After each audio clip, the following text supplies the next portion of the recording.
There's Ricky O'Loughlin just run through a pack of players out there, so it's going to be on for young Earl, no doubt about it. So up forward for Port Adelaide, we have Phil Smith, O'Loughlin, Steed, also Poole and O'Connor. Just see how those match up, George. We'll start to have a look in the centre of Elizabeth Oval. We've got Steinborner on James Wilson, so Steinborner, we normally see him running out of a back pocket. He's lined up on the wing. Parader's gone to O'Connor. So that'll be a just big about flash. time to start today's match, and your caller is Corey Wingard. The big fella's in the middle, big mix. Spinagle gets the first tap down to a pack of players, comes back the way of Arnold. Can't get the ball clear though. Tony Brown's in there working hard. Some bodies on there from Chris Gowns. Players dive on top of it. The umpire in quick smart and has picked out a free kick. It's going the way of the Bulldogs, and it will go to Ricky McGowan. He switches play, goes to the outer side where Simon Arnott Biscuits has made some space on the half-ball flank outer side. He blasts it into 50, looking for Evil Roy Slade. He's made some space once more, turns the Port player inside out, goes up looking for Eve Cibinella, chipping in front is Chrissy Gowns. Nice strong mark there. Cibinella it was that made the lead, but Gowns tipped it in front of him, takes the strong marker. We'll kick for goal from about 30 metres out, directly in front. We've played almost a minute. That's their set play. The Central Districts are concentrating on. The ball comes out wide, and they know it's going to come back in the middle there. We saw a host of players flood that position, and the ball's ended up now with a shot just 30 metres out, going towards the southern end. He'll kick this, George, no worries about that. Lays back a little bit, but I think it's home. McCardle likes it behind the goal square. The Doggies fans like it too. You can hear the first goal on the board for the afternoon. Here at Elizabeth Oval, Central's 1 goal. Port Adelaide get the score. This is 5 to end footy. An excellent start there, George. Just what the Bulldogs would have wanted in front of a pretty strong home crowd now, around about 5,000 building as we speak. Port Adelaide, well, they're going to have to react pretty quickly. Oh, definitely not the start Port Adelaide were looking for, but they're going to have to watch that set play that Central Districts have, but it's proven to be a good game already, and you can just see the very niggly out there at the moment. Well, take 2 for the big man, Ed Spinagle up against the big fella there in Arnold. Arnold gets the tap only as far as weight. Coming in is Wilson. Beautiful, busts the pack. Strides through the centre, kick towards centre half forward, and the ball is in open space, and the Doggies are there first. Nice work too by Central District's Paul Geister, who was tackled by David Brown. Defensive 50, the Doggies work it out through numbers. Nice work too, and they just, a series of handballs opens up the door for McGowan from half back to half forward, looking for a teammate at that position. Coming through beautifully is Gowans, the fella that kicked the last goal. Burgoyne's usually pretty steady under pressure, but he was beat to the ball on this occasion. James Gowans gives to a teammate in Lockwood. Bowen Lockwood, left foot kick. Coming through strongly with Stevens, taken high, play on the call. Nice work, spreads it through. The player is Bellow. Bellow a kick for goal. 2 in 2 minutes. If you don't mind, Doctor. Central District, 2 goals straight. Port Adelaide yet to score. Oh, look, that was just magnificent play. Once again, they brought that ball into the middle, and they had Bellow, one of the runners, just running through. But Herrera set that up from the back line there. His teammates are congratulating him, and he just had eyes for the ball and crashed straight through Darryl Poole, got them all split out the road, and just worked the way down the forward line and finished up with Marco Bello, who kicked a great goal. George, they're pumped up, the Doggies, and they're running beautifully off all the lines, aren't they? Oh, they are. We saw just the young fella there in Burgoyne get pushed off the ball a bit too easy there, and Centrals are committed, no doubt about it. I like Michael Stevens' attack on the footy too. Ball back in the middle, Spinagle up high there. Split that one there. The big ruckman comes out the back door though in the direction of Ricky Gowan. He puts a bump on David Brown. Players dive in on top of the ball. The umpire picked out a free kick over the shoulder. Will go the way of the player going for the footy, and that is Ricky McGowan. He gets a 25-metre penalty to boot. I'm not sure if someone said anything there or they just tripped over the mark, but the umpire certainly is setting the tone for this match quite early, and the player going in for the ball is the one that will be looked after. Rick McGowan comes to the centre wing grandstand side to set numbers 5. Pooley just walked through Arnold. I tell you what, he's just put his physical presence on this game. The umpire's called advantage and play on, and they've come in and have a chat to Pooley. They're in there working pretty hard now, going in once more as Evil Roy Slade on the outer side of the ground, back to Bickies. He pops up a kick looking for a teammate. Working hard in there as Chris Gowans. On him is Sean Burgoyne. Does cleverly to get the ball out, but he's crunched. Oh, that is some feeling out there. Absolutely cleaned his pipes, I tell you. Dialed his number right up and took him right out of business. That was a big hit. Oh, Sean Burgoyne. Darryl Poole's really trying to suit his strength out there, but he doesn't want to be silly. The Doggies won't be pushed around. There's no worries about that. Tommy Carr has it on the half-back flank outer side of the ground for the Magpies. He goes up to centre wing, a big pack form. Comes off hands to the front. Tony Brown tries to gather it. Can't do, but the ball's knocked forward in the Magpies' direction. Plenty of players in there. Alfie Steve with a lightning hand pass out to Brown. Gets a kick around the corner as he gets it forward. Going to the marking contest, Darryl Poole with Daryl Hicks. With Hicks, I should say there, Damien Hicks, and the free kick goes Hicks' way. He's quick to switch play, comes inside looking for Martin McKinnon, who has plenty of time and space and numbers as well. Finds Hopwood, who's just running loose off half-back. He gets it over to James Downs. They've got numbers once more. They link with handball nicely. Vicky's has found himself on this side of the ground. He goes into the forward 50, looking for a big pack. Strong mark there, Archie. It was streaming through. Taking a very good mark there defensively for the Magpies. Not a good sign for Port Adelaide. We saw the Central Districts having 4 players here by themselves, so they are working very hard to get to position. As we see a 25-metre penalty against the Gowan boy, and Dudley Archie kicks in long to centre-half forward. He certainly does, but it's all the doggies again. They've got numbers to the fall of the ball, and on this occasion it's Damien Hicks who kicks to the advantage of Lockwood as he's taken the mark. It's been paid. Nigel Fegert won't be too happy, but sorry, Nigel, back to the decision. And 25 as well. Yes, indeed he do. Nigel, you know the rules, Silly work. Back to the man on the full, Nigel. Pretty simple stuff. Tell me the fans here don't like that either. Well, Nigel Fegert doesn't like it, but the fans, as you say, Wiz, who are predominantly Central Districts, love it. The free kick going to Bolton Lockwood, who's had a couple of touches early, which is a good sign for him. He's a confident player, as most players are. Bowen Lockwood, grandstand side, half-forward flank. Centres it up, looking for the corridor. Can he find a man? He cannot. At the fall of the ball, he's Steve. Just knocks it into the advantage of Archie, who looks forward, sees nothing but Central District's players, and so goes for the boundary line, out of sight of the ground, near enough to the half-forward flank. The doggies into attack, and at the 5-minute mark of this first quarter, they lead 2 straight goals for Adelaide yet to score. Good play there by Archie. He saw he had no options up there, just all Central Guernsey, and he went wide and kicked it over the boundary. Spinagle and Arlen battle for a clever tap over the back there by Spinagle, trying to work the ball out again. The umpire pays a free kick to the player going in over the footy, and it is Just Wait. Just Wait heads the ball out of side of the ground, just waiting, holding up play a little bit, just trying to see what's on offer. He goes now up to centre-half forward, looking for a big fly from the big fellas. Paul caught behind there, punched away by Hicks, cleverly done. Hopwood again cleans up. He's very dangerous across half-back there for the Bulldogs. Play sets up, looking for a big mark from down. He's the only one to keep his feet. 2 players come crashing over the top from Port Adelaide. A pack forms. It's tapped out the back door. Spinagle working in there, all arms and legs, trying to set something up. Tried to be hacked off the ground as well, but no one can seem to get the ball clear. Sean Burgoyne's in there as well with a bit of body, but nothing doing. Ball out of bounds, out of sight of the ground. Really tight work in there. You can actually see the guys are hitting each other very, very hard. It is no easy contest out there at the moment. And we see Damien Hicks is doing a great job on Darryl Poole this early stage. Spinagle up against Arnold, and, well, neither player really gets a tap to advantage, and in fact now it's held in beneath probably 4 or 5 players out of sight of the ground, half-forward flank. Central District into attack and leading 2 straight goals on the scoreboard. The Port Adelaide side yet to score, as Richard Williams, umpire Richard Williams, has a look at Rick McGowan to determine whether any blood is on that player. Has a look and says no. So the information he got was, well, not good. So he will now bounce the ball. Obviously a Port Adelaide player would have said to umpire Richard Williams he may have blood on him. He bowls the ball up. Spinagle takes it clean out of the pack. Steve comes through, busts through the pack. Nice handball to Nigel Fegert. Half-forward flank, switch to half-forward, and he's got Ryan O'Connor. Ryan O'Connor hits the ground running, handballs to Clayton. Clayton kicks to within 20. 1-on-1 contest. Nice work, Darryl Poole. Handball to McGuinness. McGuinness, can he finish off with a goal? He cannot. In fact, he's hit the post. It was beautiful body work by Poole to take the ball and give in the space of a split second, but the finishing wasn't up to what Poole would have liked. A first score for Port Adelaide, a minor score. Central District's 2 straight goals, Port Adelaide 1 behind. Oh, look, McGuinness really should have kicked that goal. They're bread and butter goals for him. Yeah, you don't want to play one-on-one with Darryl Poole either. That's just playing right into his hands. The doggies bring it in now. They've got some numbers. They work it out cleverly. Outside the 50, they find Martin McKinnon. He tries to turn him board onto his left foot, but he's caught. Wrapped up by Tommy Carr. Just gets the hand passed away at the last moment. They're in some trouble here, but they do have numbers, and they share it around well. Comes back to Martin McKinnon. Fortunately there for the doggies. He goes inside to the half centre wing, I should say. Player crunched there by the doggies. Might have been Hopwood, I think, running forward, and he's smashed by the Port Adelaide player. The umpire will have a bounce, centre wing, grandstand side. Marty McKinnon really needs to have something on his right foot, even if it is to get himself out of trouble. Wasn't the right option for Marty McKinnon that particular time. The umpire puts it down, comes out the back door to Carr, side steps nicely, gets a kick around the corner. The umpire's found a free kick off the ball, though, one would suggest. He's not letting anything go on off the ball. They're very quick to assert themselves here. You wonder if it hasn't been a directive.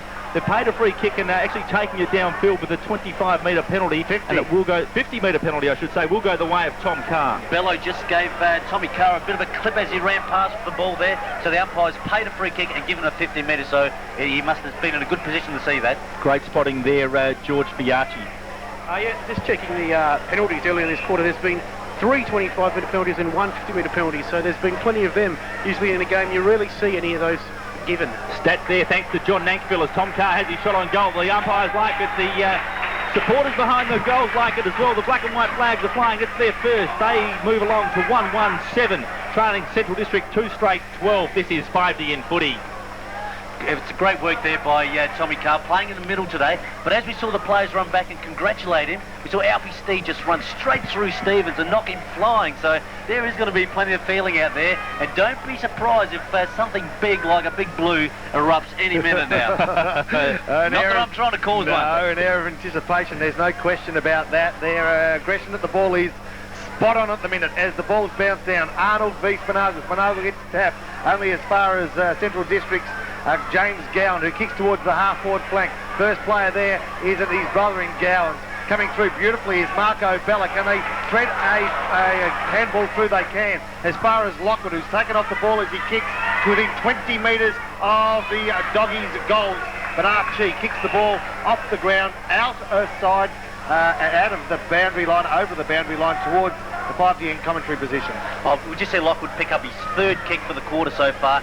Good to see him getting plenty of the footy. He is getting the ball, needs to be a bit more damaging. Michael Stevens jumps over the top of that ruck contest, gets the tap only as far as Tommy Carr comes out the back to just wait. He's tackled by Evil Roy Slade, dragged the ground, rewarded to Evil Roy Slade, who had the free kick there, right on centre half forward. Lovely tackle there, just applied the pressure and Wait took too long. He switches the play now, Slade across looking for Simon Arnott. Vicky's has it, half forward flank region on the outer side of the ground, just waits up with his kick, but delivers it lovely into Chrissy Gowans. That was just too easily done there by the Bulldogs. Very good disposal.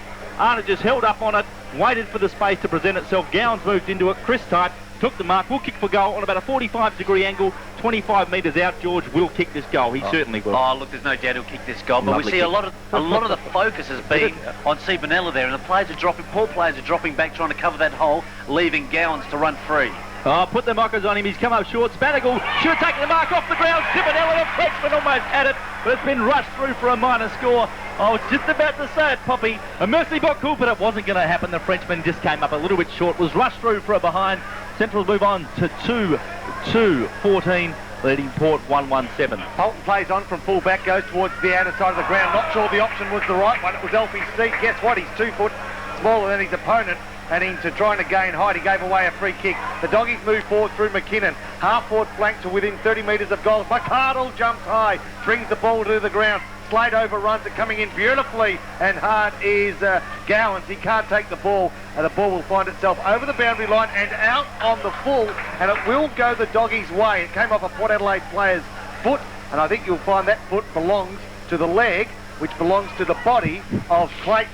The free kick now from the Doggies. They move to within 40 metres of goals. Nice lead too. At the bottom of the pack, McGowan take 2. Handballs to it. Gowan. Steinberner under pressure. Had an airy. Figa comes through. Busts the pack. Has some space and kicks towards the half-back flank. Steinberner behind play. Keep an eye on him, George, as McGowan, beaten 2-1 to the ball, goes for the boundary. Can he keep it or can he put it out of bounds? He cannot. Michael Stevens has plenty of time, looks for a target, and cut off at the pass by Wilson. Steinberner's holding his arm there, guys. I think Wilson, he's done some big damage. Flank to half-forward flank. Poole beaten to the ball, and can he get a free kick? And I speak of Damien Hicks, he cannot. But Central Districts have just got numbers. That's the name of the game in tight contest. At this occasion, Julian Waite from the half-back flank kicks to half-forward. There is a free kick downfield, and it will go to the Bulldogs. And the player I speak of at half-forward flank is James Gowan. Just as Port Adelaide were ready to go forward. As mentioned, Steinberner's holding his arm. It doesn't look good. He obviously, whether it's a break or not, it looks like he's something serious because he's in a lot of pain. Coincidentally, too, in back by Bowen, Lockwood cannoned into the umpire. Both staggered around and almost fell to the ground. So that's one to watch there. But the Doggies have it now, going into full forward. Big long kick over the head of the Frenchman in Yves Sibanella, mopping up at the back of Story Archie. Links up nicely with Colton, it is there, and they try and work it out here. The Magpies outside the 50. Clayton, big long bomb into the middle of the ground, looking for O'Connor. He's worked under it by fighting Harada. Ball comes back door to Hicks. He links up now with Martin McKinnon. Cleverly done onto James Gowan, centre wing out of sight. He goes up looking for his brother and Chris. He ain't heavy, but it's not a very good kick and out of bounds on the full. Port Adelaide will take the resulting free kick. Yes, Daniel Stevens just come on to replace Steinborner then. Polton goes short to McGuinness. They've worked from probably around about deep half back to half-back True. A short pass again to Burgoyne, who's worked from the full-back line to outer side centre wing. They're trying to build here, but there's not a lot of movement up forward as McGuinness gets it back off Burgoyne. Kicks looking for O'Connor. He's taken under the ball. It falls in the arms of Pearl. He goes one way, the next, and then gives it to a bloke that's twice his size in O'Connor. Again, the pressure from Central Districts has been very good. At this stage, Port Adelaide working the ball forward ever so slightly, but here's where they're falling down at their full forward line. And again, it's Slade who handballs, and they change direction now to come grandstand side. I think that player may be Hicks. In fact, it's not, but they'll find, nevertheless, Heath Hopwood, centre half-back. They've just got numbers running. They're prepared to work hard, and they're reaping the benefits. McArdle, has he got the ability to get away from Green? He has not. I'll tell you what, this new player for Port Adelaide Green might, he's probably the size of Paul North East, and he tackles like him too. That was a lovely tackle, really wrapped him up. Kicks a little bit better than North East. Drives it into full forward there, leading out. They can't take the ball, and buttering up nicely for the Bulldogs. They do it too well. They switch it to the outer side. Now they've got some space. Chrissy Gowan has it, centre wing. Switches inboard on the right boot, up to centre half forward, looking for Rick McGowan. Floating back there is Jared Polton. He just taps the ball away from himself. Held on there by Bowen Lockwood. The umpire plays advantage, or plays on, I should say.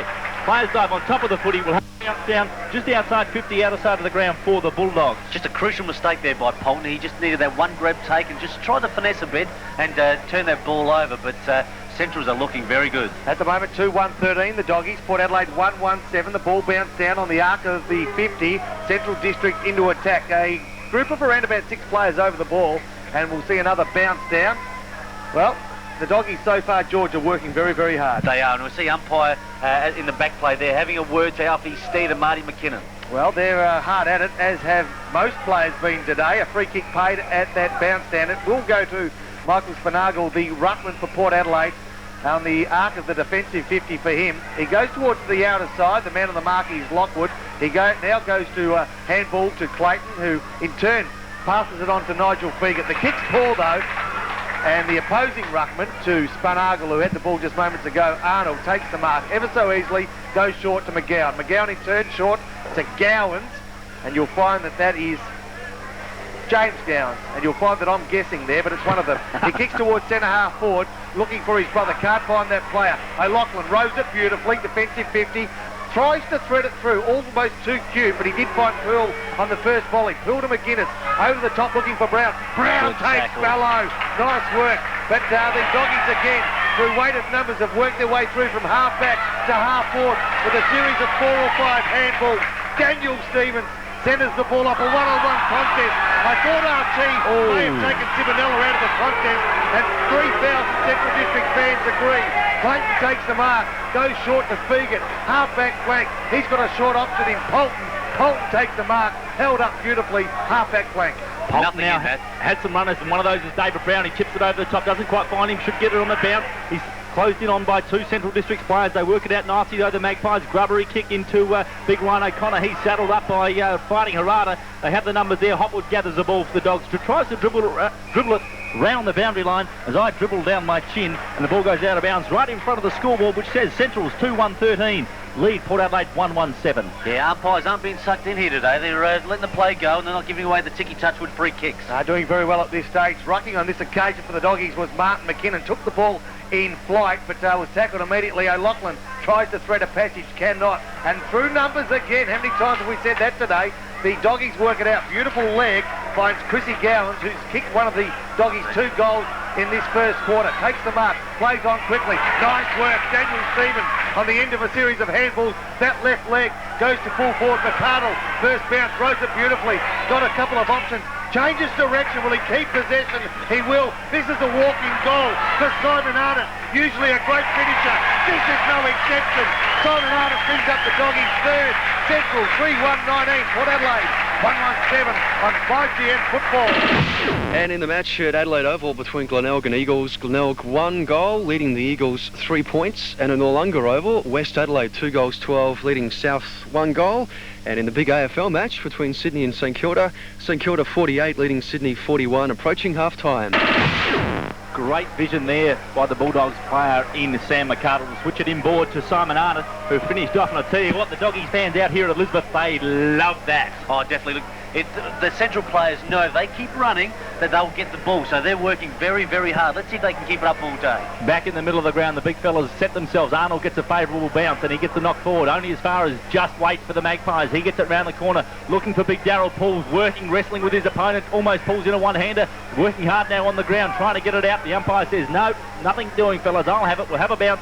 Just on top of the 50-metre arc for the Magpies, almost directly in front. Phil Smith is getting starved there at full forward. The ball's not coming down the Port Adelaide 50 with any sort of method. And when it does, he's outnumbered 3-1. Yeah, just a worry there. The Magpies might be a bit too top-heavy up forward. We mentioned it before the game. The bounce down now. Ball kick smothered, I should say, by David Brown. Gets it back to McGuinness. McGuinness back to Just Wait. He closes in on the 50-metre arc. We'll have a bit of a bomb for goal. Goes up to the goal. Wrestling. It's home. But Julian Waite put through the second for the Magpies. They move along to 2-1-11. They still trail Central 3-1-19. This is 5D footy. OK, finally you're going to renovate that bathroom. You'll need tiles, good ones. You'll need someone to lay them too. You probably need an electrician, a plumber and a painter.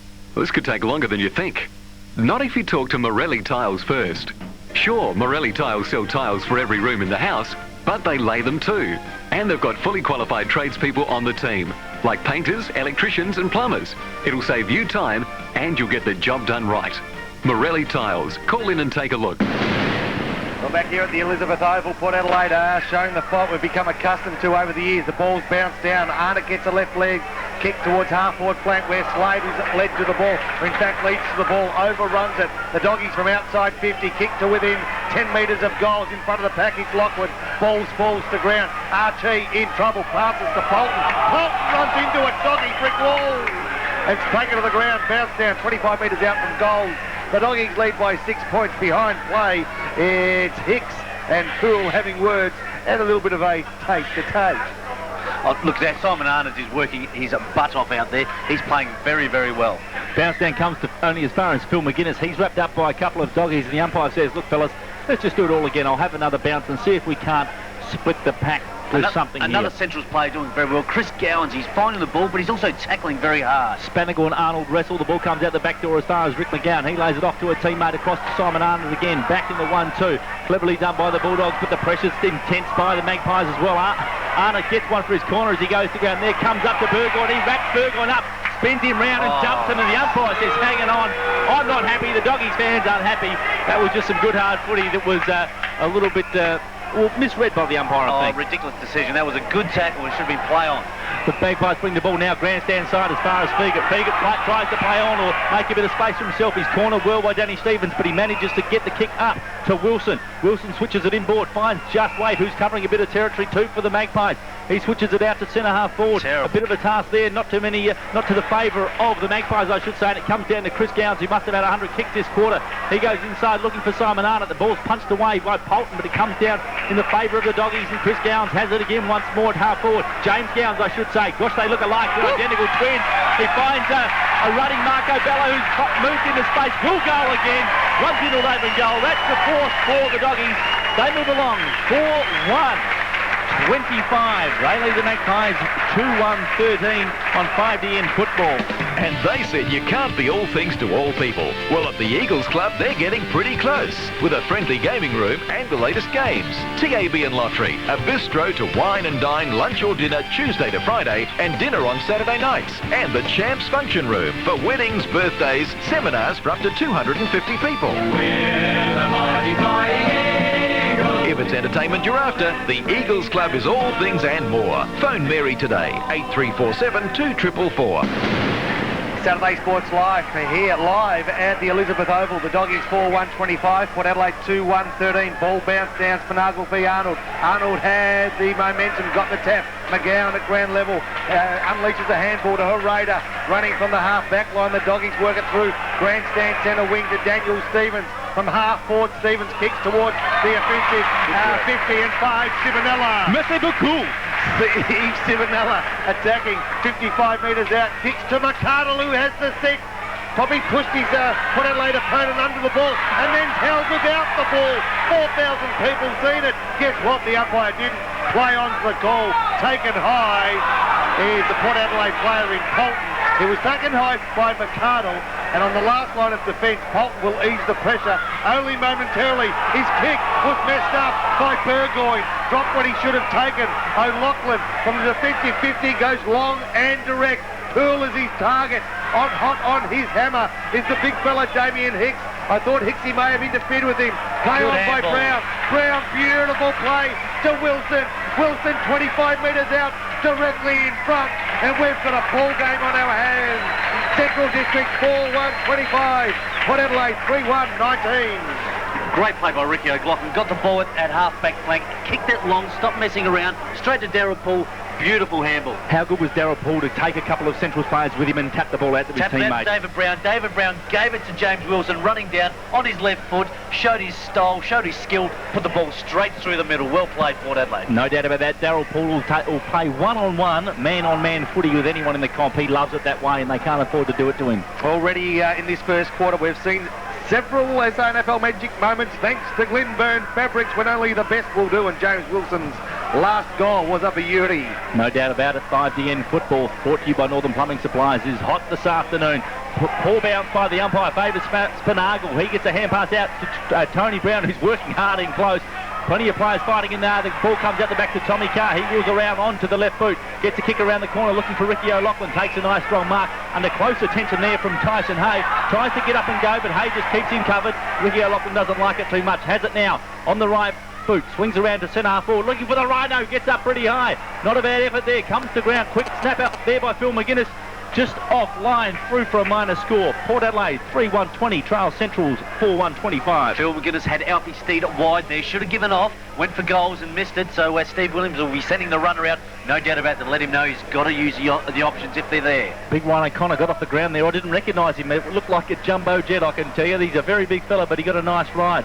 Coming in now, Martin McKinnon kicks it to himself from full-back, switches play to the outer side, has some runners, and one of those is Michael Stevens. He edges Tommy Carr under the footy, waits for it to sit. The umpire picks a free kick against him, didn't like that too much, thought it was a little bit soft. Oh, definitely there, he bumped him straight in the back. We see Tommy Carr got both of his elbows bandaged. I'm not sure what that's from, but could well be carpet boot. Who knows?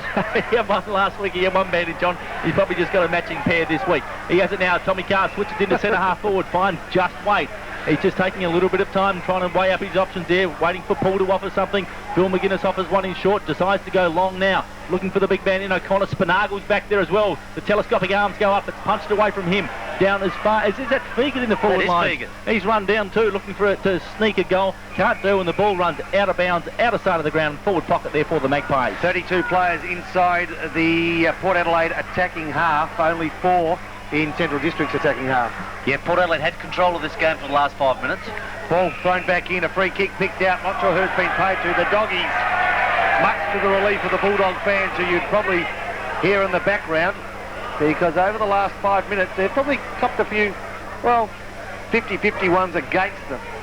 Nevertheless, they lead by 5 points as McKinnon grabs the handball, kicks towards the defensive half-forward line. McGowan's, I thought, took the mark. Play on was the call. Wait, gives, and then Shepherd.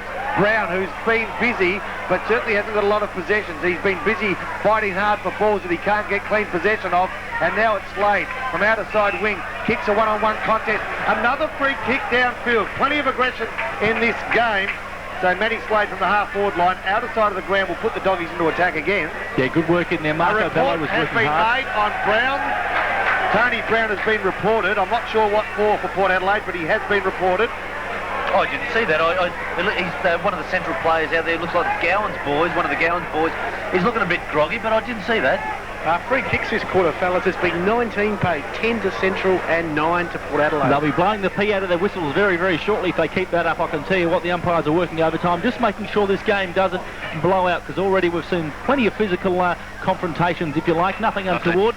But the ball now with Tyson Hay, he switches it inside, has some runners, and they just do this too well. They stream inside 50. That had to be Simon Arnold, I thought it was. Not a bad look on goal. Can we pick up that player? It was a very good kick.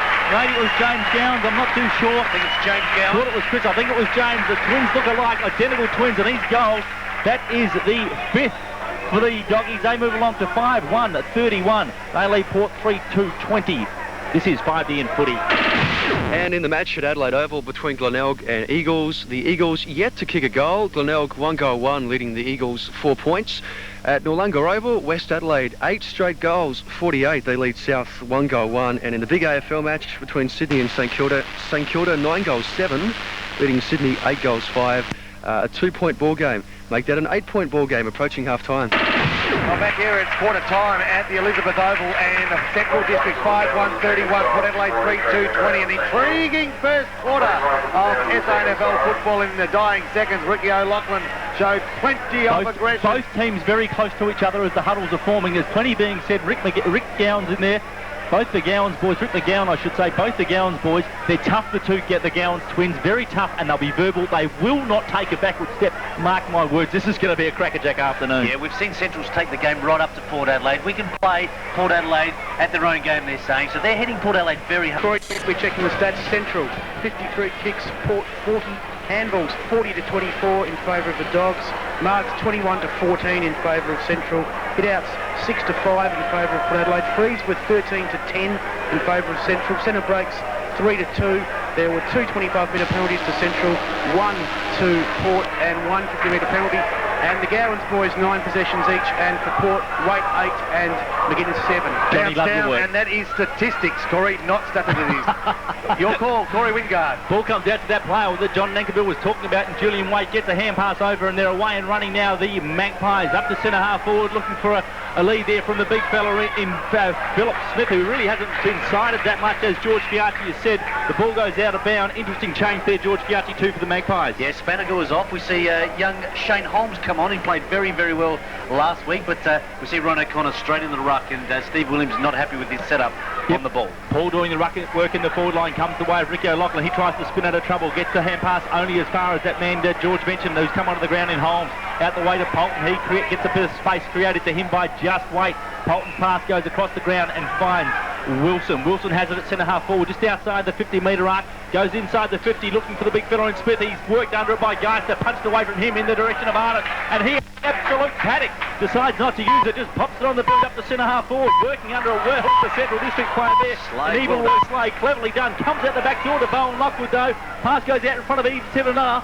He can't take it though. Corey Archie chips in well, working pretty hard there. The Magpies, the umpire finds a free kick will go the way of Sean Burgoyne. He was the player in over the top of the footy, and the umpire has rewarded him for doing just that. Burgoyne it is, back pocket, outer side of the ground. Archie's doing a pretty good job up there. He's been under pressure and he keeps finding the ball. He certainly does. Burgoyne now to O'Connor. O'Connor a quick handball to Brown. Brown kicks towards the centre of the ground, where Waite has got down on his hands and knees and threaded one through to Brown, who's asked or done the hard work to get that second touch.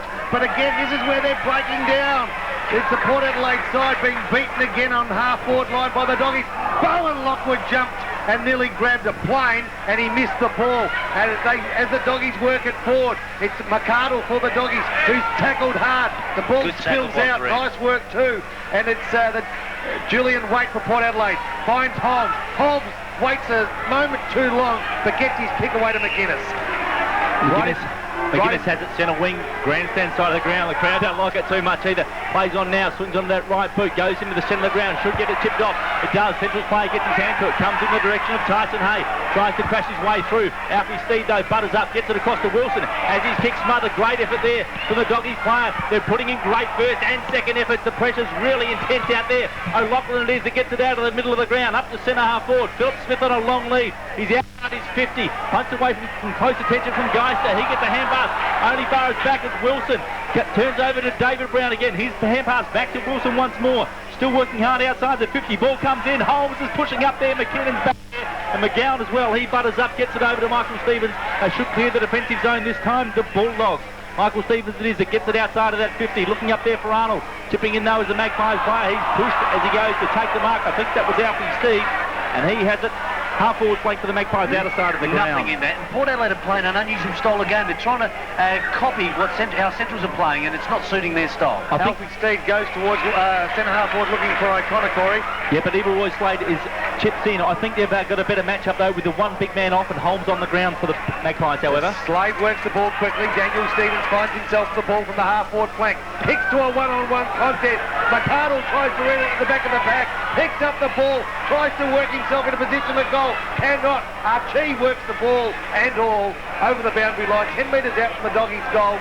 Central District, George lead 5-1-31. Port Adelaide 3-2-20. Port Adelaide's come out so far. Steve Williams obviously said a few chosen words to him, but Port Adelaide's style of game is to get the ball and kick long, and they're not doing that at the moment. They're chipping it around. Yeah, working very hard the last line of defence for the Magpies, no doubt about that. Boundary throwing ball comes down to Brown. He's on his right boot, looks for the boundary line, can't find it, puts it too far, and it's out of bounds on the full. The Bulldogs will take the resulting free kick. They're quick to get on with it inside, inboard to Rick McGowan.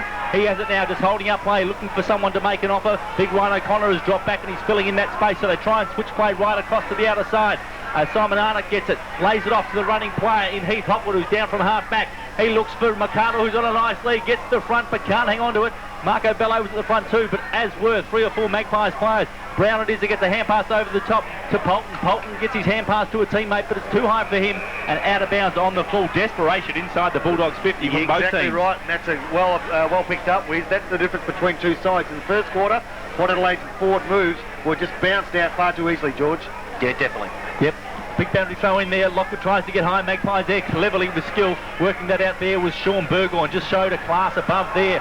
Ball's punched away from Darryl Paul. Comes down to Hay. Hay on the left boot. Gets smashed as he kicks it. Big Darryl Paul and the crowd's up on their feet. Just telling him what they think of him too. Paulie just trying to play it a bit too tough, but he's been caught out on this occasion. Chris Gowans will take the kick. Was that really there? I don't think Certainly was. Way too late from Darryl Paul. Uncalled for. Gowans plays it away into the goal square, but they had the numbers back there, the Magpies. They switch play to the outer side. They've got some run. They've got some space, and they should clear now. They should too. David Green's the player with the ball in the half-back line, outer side of the ground from Port Adelaide. All he needs to do is kick to the advantage of Steve, and it is a shocker. It's one of those George Bianchi right foot type kicks that goes off the side of the boot, and it goes out of play on the full. So the Doggies now bounce back from their half-back line to centre half forward. Gales went up before acceptances. At the bottom of the pack is Wade. Stevens and also Slade at the bottom working hard. Slade tries to thread 1-2 to Simonella. Simonella grabs the ball. Drop throw by Slade. Looks for a teammate. Cannot find him. But Holt picks it up and kicks to the boundary line. The pressure is enormous. And at this stage, players have a bit of time to suck in the wind as it's on the arc, or in fact on the intersection of the 50 and boundary lines. Grandstand side and Central District into attack. Archie's really standing up back there. He's under all sorts of pressure, but holding up very well. 6 minutes, no score. That could change, though, as James Gowans closes in on goal. He does. He adds a minor score. Probably could have done a little bit better there. Had a bit of time. Should have goaled. But that's the first score of the quarter. We've played almost 6.5 minutes. The Dogs move along to 5-2-32. They lead Port Adelaide 3-2-20. That northern end should be the scoring end if you have a look at the windsock up there, but it seems to be that a lot of the play has been down the southern end. Archie chooses to go long and direct, looking for Nigel Fegan. Fegan, I thought, did enough to warrant a mark. Play on was the call. Arnold, the ruckman, has a roving stroll and does it beautifully. Has time to look up forward and finds a teammate. I think it's Gowans, and it is Chris Gowans who will have the opportunity to kick his second goal for the match. Remembering he got one in that first quarter. At the moment, the Doggies 5-2-32. Port Adelaide are 3-2-20, and it's Gowans who will kick right on the arc of the 50. It's James. In fact, from 49, James Gowans. Beautiful leg. Mrs. Gowans would be proud. Her boys are doing well, and it's James Gowans who's picked his second goal. The Doggies 6-2-38. Port Adelaide 3-2-20 on 5GN football. Sundo and Keith for breakfast. And Fergie's lost a lot of weight. She's available. Well, she's still got the Italian count, as we call it. Gone down for the count. The Sundo and Keith breakfast, 5:30 to 9 every weekday morning on Adelaide's 5DN, 1323 AM. Back in the middle of the ground, just the goal the Doggies needed. They worked pretty hard for that. Took almost 7 minutes to get the first goal of this quarter. It certainly is tough out there. Big Ryan O'Connor up against Arnold, who used his body one over, but Arnold gets a clever fist away in the direction of only as far as Julian Wade, I should say. He gets a hand pass as he goes to ground, but it gets out to Ricky O'Loughlin on the right boot. Just chipped the kick over to the running Holmes. He's working well since he's come on the ground this quarter. Holds it a little bit long, but gets his kick up to the top of the square. Big Smith is there. Geister tries to fist it away. David Brown's at the front, tries to soccer up the ground. Free kick is loose. Will go the way of Brown, throw over the shoulder. And if you want to hear what the fans think, I'll just stop talking for a minute and you'll know all about it. I don't know if that was actually there, guys. Like, it was just he just shoved off the ball as he kicked it. I don't think there was much in it. But we saw Holmes hold on to that ball then, and because he had no option, there was no option to go long. So Phil Smith has got to start to work a little bit longer so that he'll drag the ball to an option which is a lot longer than what Port Adelaide are playing at the moment. And Simonella gets taken off the ground. Well, the player to come on for Central Districts will be Quinton Graham, who's played just 18 SANFL games. This game is not for the faint-hearted. David Brown will kick from 25 metres out on a 45-degree angle. Yep, we're right behind him here in the 5DN commentary box. His left foot should favour him. That means he missed it. The Central fans are very happy. They reckon that's what it deserved.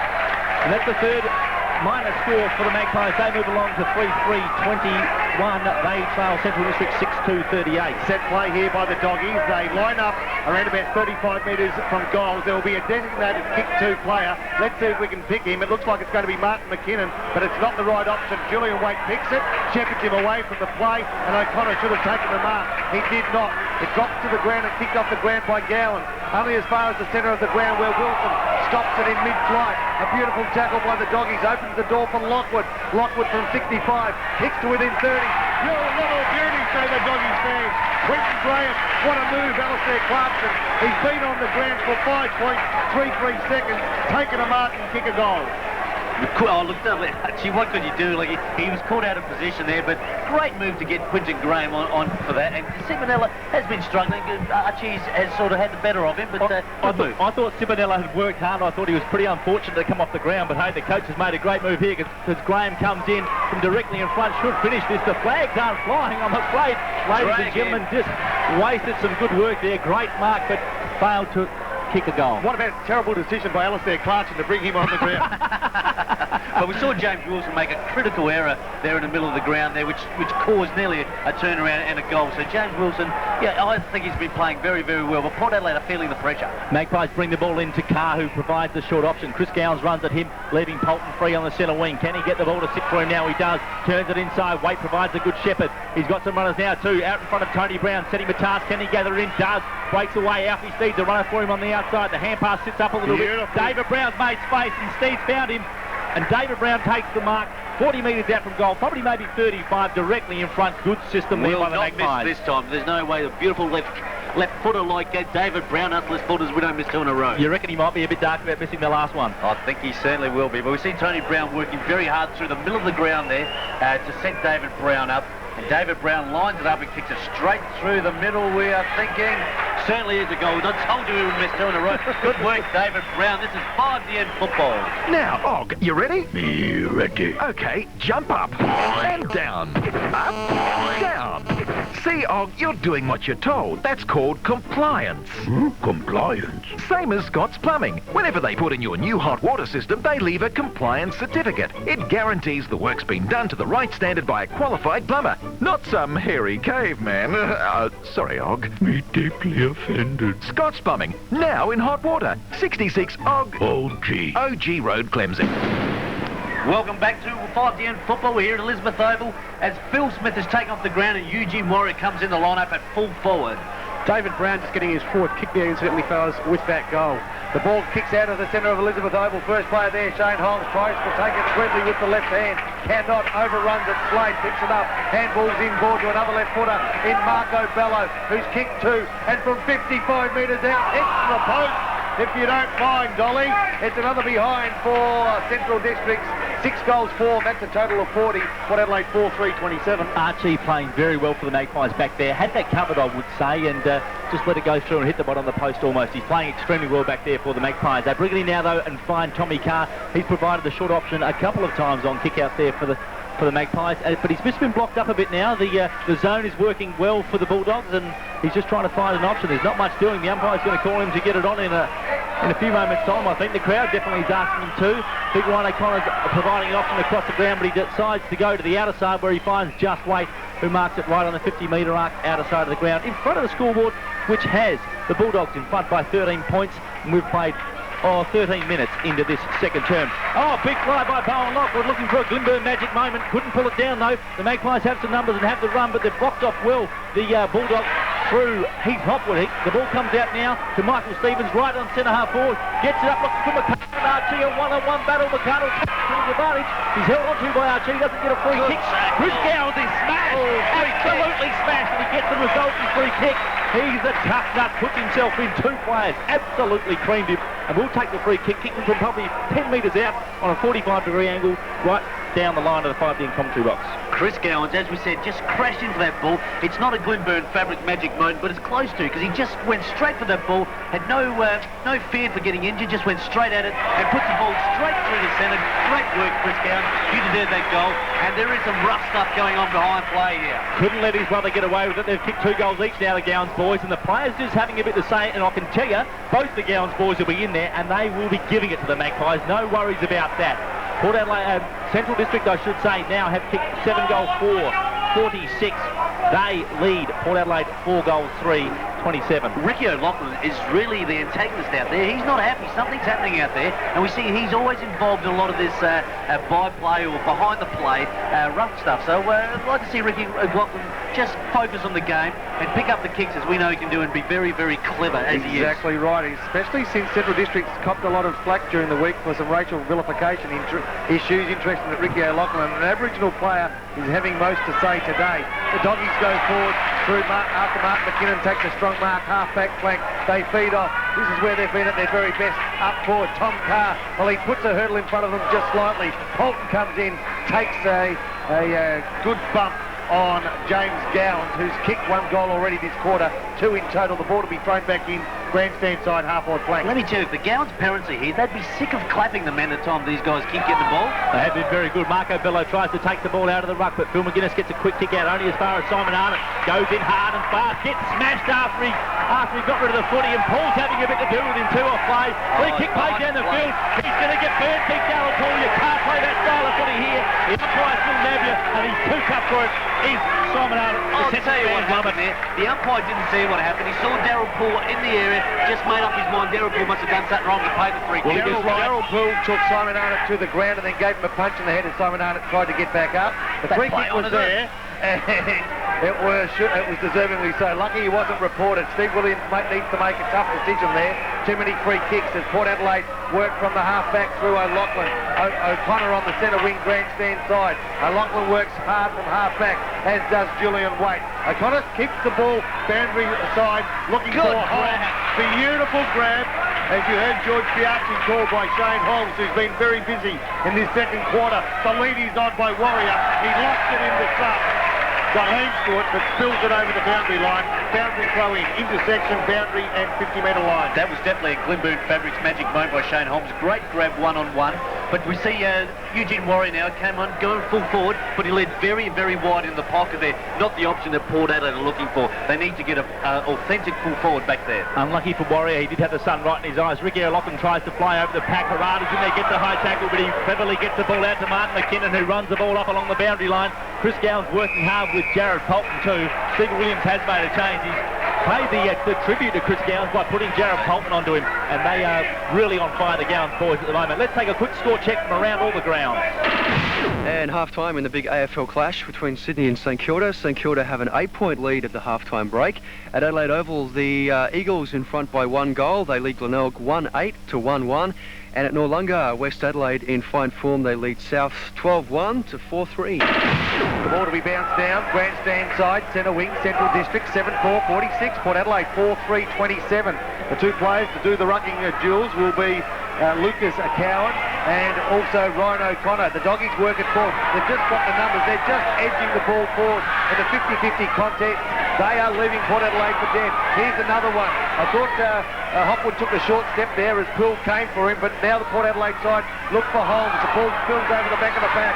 It calls for courage, and Carr's got a truckload of it. He kicks short, looking for Brown, who's running to the corridor. The kick needed to be perfect and wasn't. Now Brown's under pressure. Is he held without the ball? No. Warrior comes through. Caught with the ball. Now the Doggies will kick to the boundary, you'd imagine. And they do. No, they don't. They work it through the corridor. They've got the utmost confidence in their own ability. Tyson Hay has got the numbers. McKinnon's the player who's got an option over the top. Daniel Stevens. Daniel Stevens gets one hand to it. It bounced off the turf. He picks it up with his second opportunity. Looks for McArdle. Burgoyne's been very good. Last line of defence. Holds onto the ball rather than waste it. Comes grandstand side where he looks for O'Loughlin. O'Loughlin went for the man and knocked the ball and gave away the free kick. Nice work by the doggies. Stevens was his target. Under pressure now, Michael Stevens. Play on the call. Steve v. Stevens coming through to lend a hand was Green.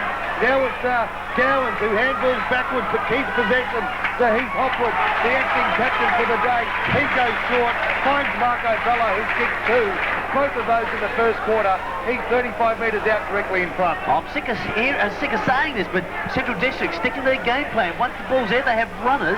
They go in that spot at centre half forward there. Marco Bello drifted in there. Quick chip kick. Everyone knew they were going to be there. Port Adelaide trying to manufacture their goals. Central District's playing to the game plan. Marco Bello, usually a good finisher. This is no exception. He kicks his third for the day. The Doggies 8 goals, 4.52. Port Adelaide 4-3-27 on 5 here in football. Stockman, Jack and Nipper here, and we've got ourselves the blues. Because Mother's Day's coming up, and Mum, we're missing you. Missing the way you wrestle the cattle before branding them on the rump. Missing the way you sink a ball or drop kick a gumtree stump. Through all the dust and fires and floods, you've got us through real well. So, Mum, we want to shout your lunch at the famous Sussex Hotel. It's our way of saying tar for all the guts you've busted. So we're all set and ready to go when you get back from muster. 4-course Mother's Day lunch, $29.90 at the Sussex Hotel, Walkerville. Book now. Out, Darryl Paul's in the middle for the Magpies up against Cowan. Cowan gets a tap down to Rick McGowan. Plenty of other players working there hard, appealing for a free kick of the Magpies, but it comes the way of Polton. He gets it out to a one-on-one contest with Tony Brown, but McKinnon chips in and picks it off for the Bulldogs. Hay has it now. He gets it over to a runner in James Gowns, I think it is. Oh, drops what he should have taken, but has enough time and space to recover. Just enjoys a bit of time in the shade there and chips it inboard and finds Rick McGowan, who is just running all over the Magpies at the moment. The Bulldogs on ball brigade is absolutely dominating. He goes inside Rick McGowan, finds a teammate on a good lead. That's Evil Roy Slade. Gets a push from Sean Burgoyne as he takes the mark, but he is fairly well in the pocket and a fair way from goal, probably about 50 metres out. And on a fairly tight angle. Goes around to try and open up the face of goals a bit and bangs it to the top of the square. Oh, forget the top of the square. He's tried to go for goals, but it's through for a minor score. Central's move on to 8-5-53. They lead Port Adelaide 4-3-27. Slade's a very, very good kick for someone as small as him. That ball travelled almost 50 metres, so he's not a bad player. He's not a bad kick either, sorry. Holton kicks the ball back in now for the Port Adelaide side. Goes short, finds Julian Waite, who's worked himself down from grandstand wing to outer side back pocket. But this is, look, they're just stopping and propping, and there isn't a lot of options. Now he takes a chance and changes direction. Comes grandstand side, half-back flank where Green's worked hard. On the mark for the Doggies is Chris Gowans. Green handballs to Polton. Polton kicks the centre half forward, looking for O'Connor. Seed at the base of the pack. O'Connor butters up to take two. McKinnon leaves the Port Adelaide midfielder standing and then kicks long. Mercado brings the ball to the ground. Archie claims the mark. The umpire says, no, Corey. Archie, no. Play on's the call. 20 metres out from Central District goals. There'll be a bounce down. Central District's 8-5-53, Port Adelaide 4-3-27. Port Adelaide can thank their lucky stars. Dudley Archie is playing such a good game back there, because I don't like the signs out there at the moment. Port Adelaide looking rattled. They're not playing a certain game plan. Central District running all over them. You're not wrong, George. Archie and Burgoyne are keeping the Magpies in this game, that's for sure. The bounce down now comes in the direction of Quinton Graham. He has a couple of players attacking him and mop up nicely out of defence now through Wilson. He switches it to the outer side looking for Brown, who gets a couple of metres on Stevens. Michael Stevens, that is, and Brown takes the mark outer side, half-back flank. He has a runner there, and Wilson, who's done very well to get down the ground that quickly, and he has it centre wing outer side, but they're very closely marked, the Magpies players.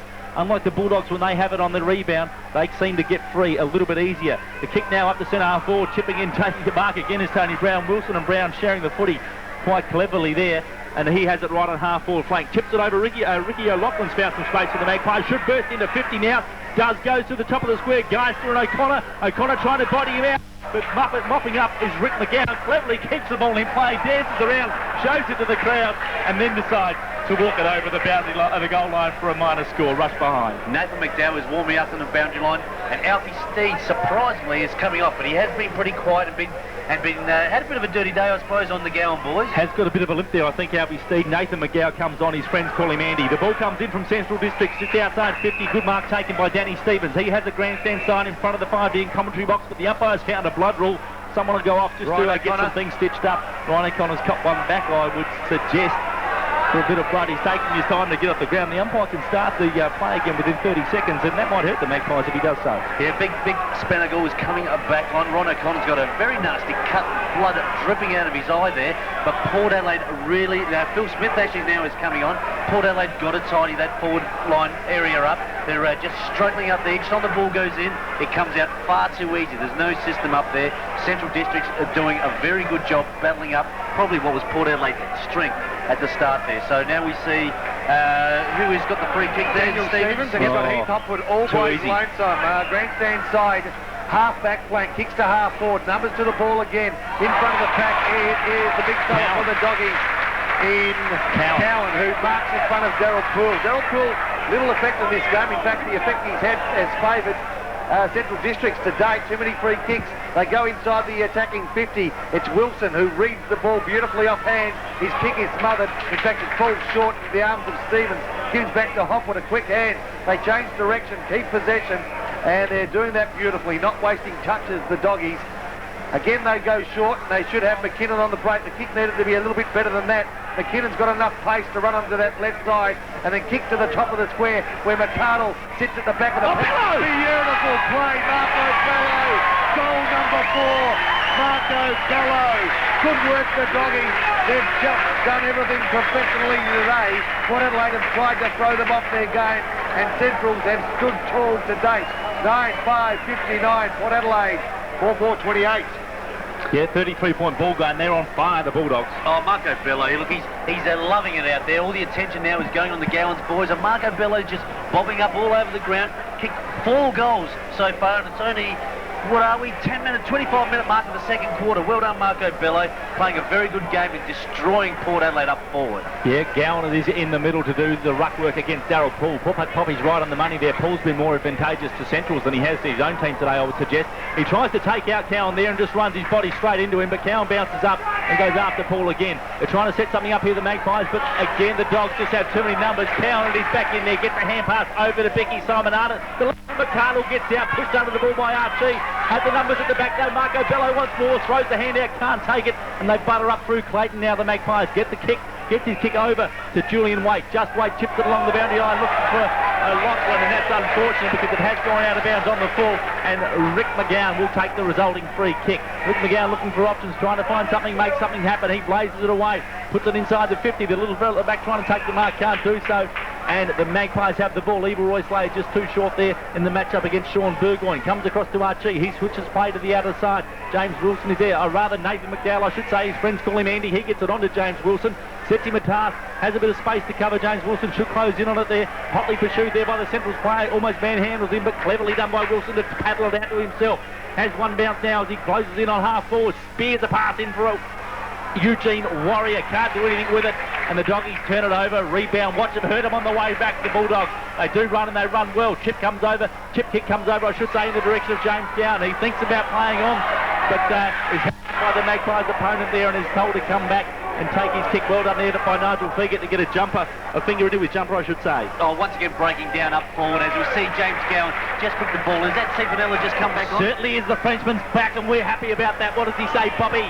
Merci beaucoup. He says thanks very much. He also says orange, yo play and croissant. But that's about all the French he knows, I tell you. He's on the outer side of the ground in front of the scoreboard, kicking from goal. We'll kick from about 45 metres out, and they're running pretty hot at the moment, so you could almost back him from here, George. Oh, look, he'll kick this guy, no doubt about it. We see Ron O'Connor come on for Eugene Warrior. And not a bad looking shot at goal. The flags are half up. They're trying to milk it from the umpire, and they have it home. Oh, yes, the Frenchman's on fire. He's back and bouncing around. No worries about that. Certainly is. The Doggies now 10-5-65, Port 4-4-28 on 5GM footy. We see Ron O'Connor go straight to full forward, so Steve Williams has sensed the problem up forward there. He's come on with his head heavily bandaged, looks a bit kamikaze. I think Ron O'Connor is scary enough without his head being bandaged, but Central Districts are threatening to run away with a 6-goal difference at the moment, and they're looking the most powerful side I've seen for a long, long time. Yeah, Cowan's up against Spanagle in the centre. Spanagle gets the tap as far as Polton, who's been put on the board to try to break something open for Port. They work it to McDowell, who's been busy in the 5 minutes he's been on. Nice little sidestep, and then from 50 his kick was smothered, but it still finds itself to within 20 metres of goal. Ryan O'Connor is led to the ball. It falls out the back of the pack. O'Connor, I thought, taken high. McGuinness, he makes the most usually of snapshots around the corner for goal. And on this occasion, he's no exception. Nice work to Philly McGuinness. And to say that the Port Adelaide side needed that is the understatement of the day. But that's what I'm the master of. Phil McGuinness gets his first in this, the second quarter. Port Adelaide 5-4-34. The Doggies 10-5-65 on 5GN football. Ron O'Connor just held that ball up. He was responsible for that goal. He took the player, Central District player, out of the contest, flicked it over his shoulder. There was Phil McGuinness, sitting there just waiting for an easiest kick, snap over his shoulder, goal to Port Adelaide, thanks to Ryan O'Connor. We've almost played 29 minutes in this second term. Can't be much time left, but the umpire puts it down. Spinagle jumps up high, gets it backhanded to it out in the direction of Tom Carr. Bad bounce for him. Stepping through, though, is Martin McKinnon, who gets a hack to kick out of the air on his left boot. And leading in the race to the ball, I think, is Evil Roy Slade. He's done well playing in front there. Roy Slade against Sean Burgoyne. Interesting matchup that they've left there, the Bulldogs, and it's worked well for them too. Running down is Danny Stevens, who just gets a bit of space away from his Magpie opponent, and he takes the ball about 40 metres out from goal, almost directly in front. And he is a good goal kicker, this guy. 23rd game today. He's kicked 43 goals prior, though, and he's usually a good finisher. I'll bet with him. The siren's down to end the first half, but Stevens will have a set shot. Poppy likes him. Poppy's just actually pulled the pin out of his pocket and written a goal by his name already. Let's wait and see what happens. Very deliberate in his approach as he comes in. We'll kick just from probably 1 metre inside 50. Let's go. Nice looking kick too. Oh, the fans behind the goals like it. The fans in the grandstand like it. All the Bulldogs fans like it. 11-5-71. They lead Port 5-4-34 right on half time. Beautiful build-up there by the Doggies, and you couldn't have asked for a better way to finish what has been an intriguing first half of football. As you just heard, the Doggies are led. So Tom Carr, who spent some time down there, there's no reason why they couldn't at least match up. I think it's the midfield where a lot of the hurt or a lot of the damage has been done. As we look up forward, big Ron O'Connor seems to be going to the goal square. He's got David Brown and Phil McGuinness hanging out very, very wide, but inside that forward 50 as well. And I think that's the way they're going to go, is trying to bang it in long and hard to O'Connor and go from there. The ball's bounced down in the middle of the ground. It certainly is, and it's Tom Carr that gets the first kick of the second half and sends the Magpies forward. Nice work, McDowell. Well, he should have went straight ahead, but chose to turn inboard. Will he prove That's a goal. Will he prove to pay the price? It's decided. His decision was a cracker, and within 10 seconds of the second half, Port Adelaide have made their intentions clear. We intend to fight back. Port Adelaide 6-4. That's a total of 40, but they're a long way behind. The Doggies 11-5-71. 31-point ball game it is now with that goal there. Just not even a minute into the second half, but they've done is what we said. They've opened up the forward line, and they're trying to get it out quickly out of the centre square. McDowell had two options. He could have bombed it into Ryan O'Connor for a contest, fancied himself, switched back on his right foot. Poppy said don't do it, but he did, and he goaled. It's good footy. It is. Jules Waite is in the centre, and there's no doubt he's tagging one of the Cowans boys. Spinagle in the ruck up against Gowns. It comes off. Ordinary bounce. The players just all collide into each other. No one can get an effective tap out. Players dive in on top of each other. Tony Brown sticks a hand in the air just to wave to the umpire and say, hey, can you do something about this? The umpire says, I will do something about it. We'll have a bounce down. And another move. Tommy Carr's gone out of the centre, and he's now on a wing. Good spotting, George Fiarchi. Spinagle gets a big backhander only as far as Rick McGowan. He gets a left foot kick round the corner up to centre half forward. Polton's working hard in there. The ball pitches and bounces, probably in favour of Central Districts, but no, the Magpies come away with it cleverly through Burgoyne. Gets a hand pass out to Wilson. He could get run down. Gets a grubber kick towards the boundary line. Centre wing grandstand side. Martin McKinnon leads in the chase, but the ball beats him over the boundary line. We'll have a throw in right in front of the members here at Central District Club at Elizabeth Oval. Good work, James Wilson. He's just continuing his good form there. Did have an option to go, so he just went boundary line. Cowan's up against Spanigal as Wingard gives Popplestone one to go off within the background. White gets the kick, kicks to centre half forward. McDowell, who kicked one just moments ago, has a chance to put it through. He's second. He stops, pops, turns and kicks. He's kicked another one. And he's had a crack, but just offline. Through for a minor score. Central's 11-5-71, Port 6-5-41. Yeah, McDowell just exposing the Bulldogs a little bit. I think he might be matched up against Heath Hotwood, who was very damaging for the Dogs in the first half, but he's exposing him a little bit. The Bulldogs bring it in now. Martin McKinnon gets it to Biscuits. Simon Arnott then gets it back and goes along the boundary line to find Martin McKinnon. So the original player couldn't have been Martin McKinnon. He switches it inboard now. They've got numbers. That's the state of play here with the Bulldogs. They get it to Rick McGowan, about half back for the Doggies. He is on grandstand side, runs it along the boundary line to find Danny Stevens. They're just sharing it around a heck of a lot. Daryl Paul's involved in another little altercation off the ball, but Danny Stevens coughs it up, turns it over and picks out Phil McGuinness. So that the Magpies could create something here. Going into full forward, Ryan O'Connor leading into some space. He's in front of Geister, trying to wrestle with a couple of players. He takes the ball and takes it to ground. Gets it out the back door looking for a teammate, but it goes out of bounds in the forward pocket, outer side of the ground. We've played 3 minutes into this third quarter. Oh, look, I like the look of McDowell up there.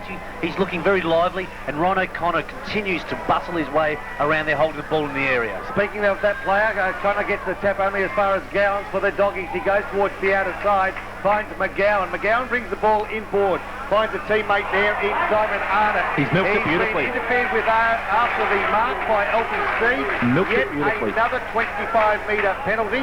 Milked beautifully, you say? Certainly did. Just walked into Alfie Steed. Alfie Steed was overcommitted himself, bumped Arnott. Arnott went to ground. The 25-metre penalty was there, but he just worked it out wonderfully well. Well, Arnott, the biscuit, as Corey says, is milked it. So milk and biscuits at the centre wing. Plays on quickly. Clayton is the hurdle. Half-back flank. Nice work to Spanargle. Spanargle to Carr, and Carr short to Steve. Steve's trying to build. Goes inboard to O'Loughlin, who's been pretty quiet today for the Magpies. Can he do some damage here? Chooses to change direction, looking for McGuinness. It was a high-risk move. Will it pay off? It will not. It's now a 50-50 contest, but Colton's equal to the task. In fact, it's Wilson who runs half-forward flank, left-foot kick, beautiful leg too, and finds the big man in McDowell, who's been their best player. Nathan the first McDowell. 5 minutes of third quarter. Plays on, tries to get around the man on the mark, backs himself in, kicks for goal, just offline again. Through for another point.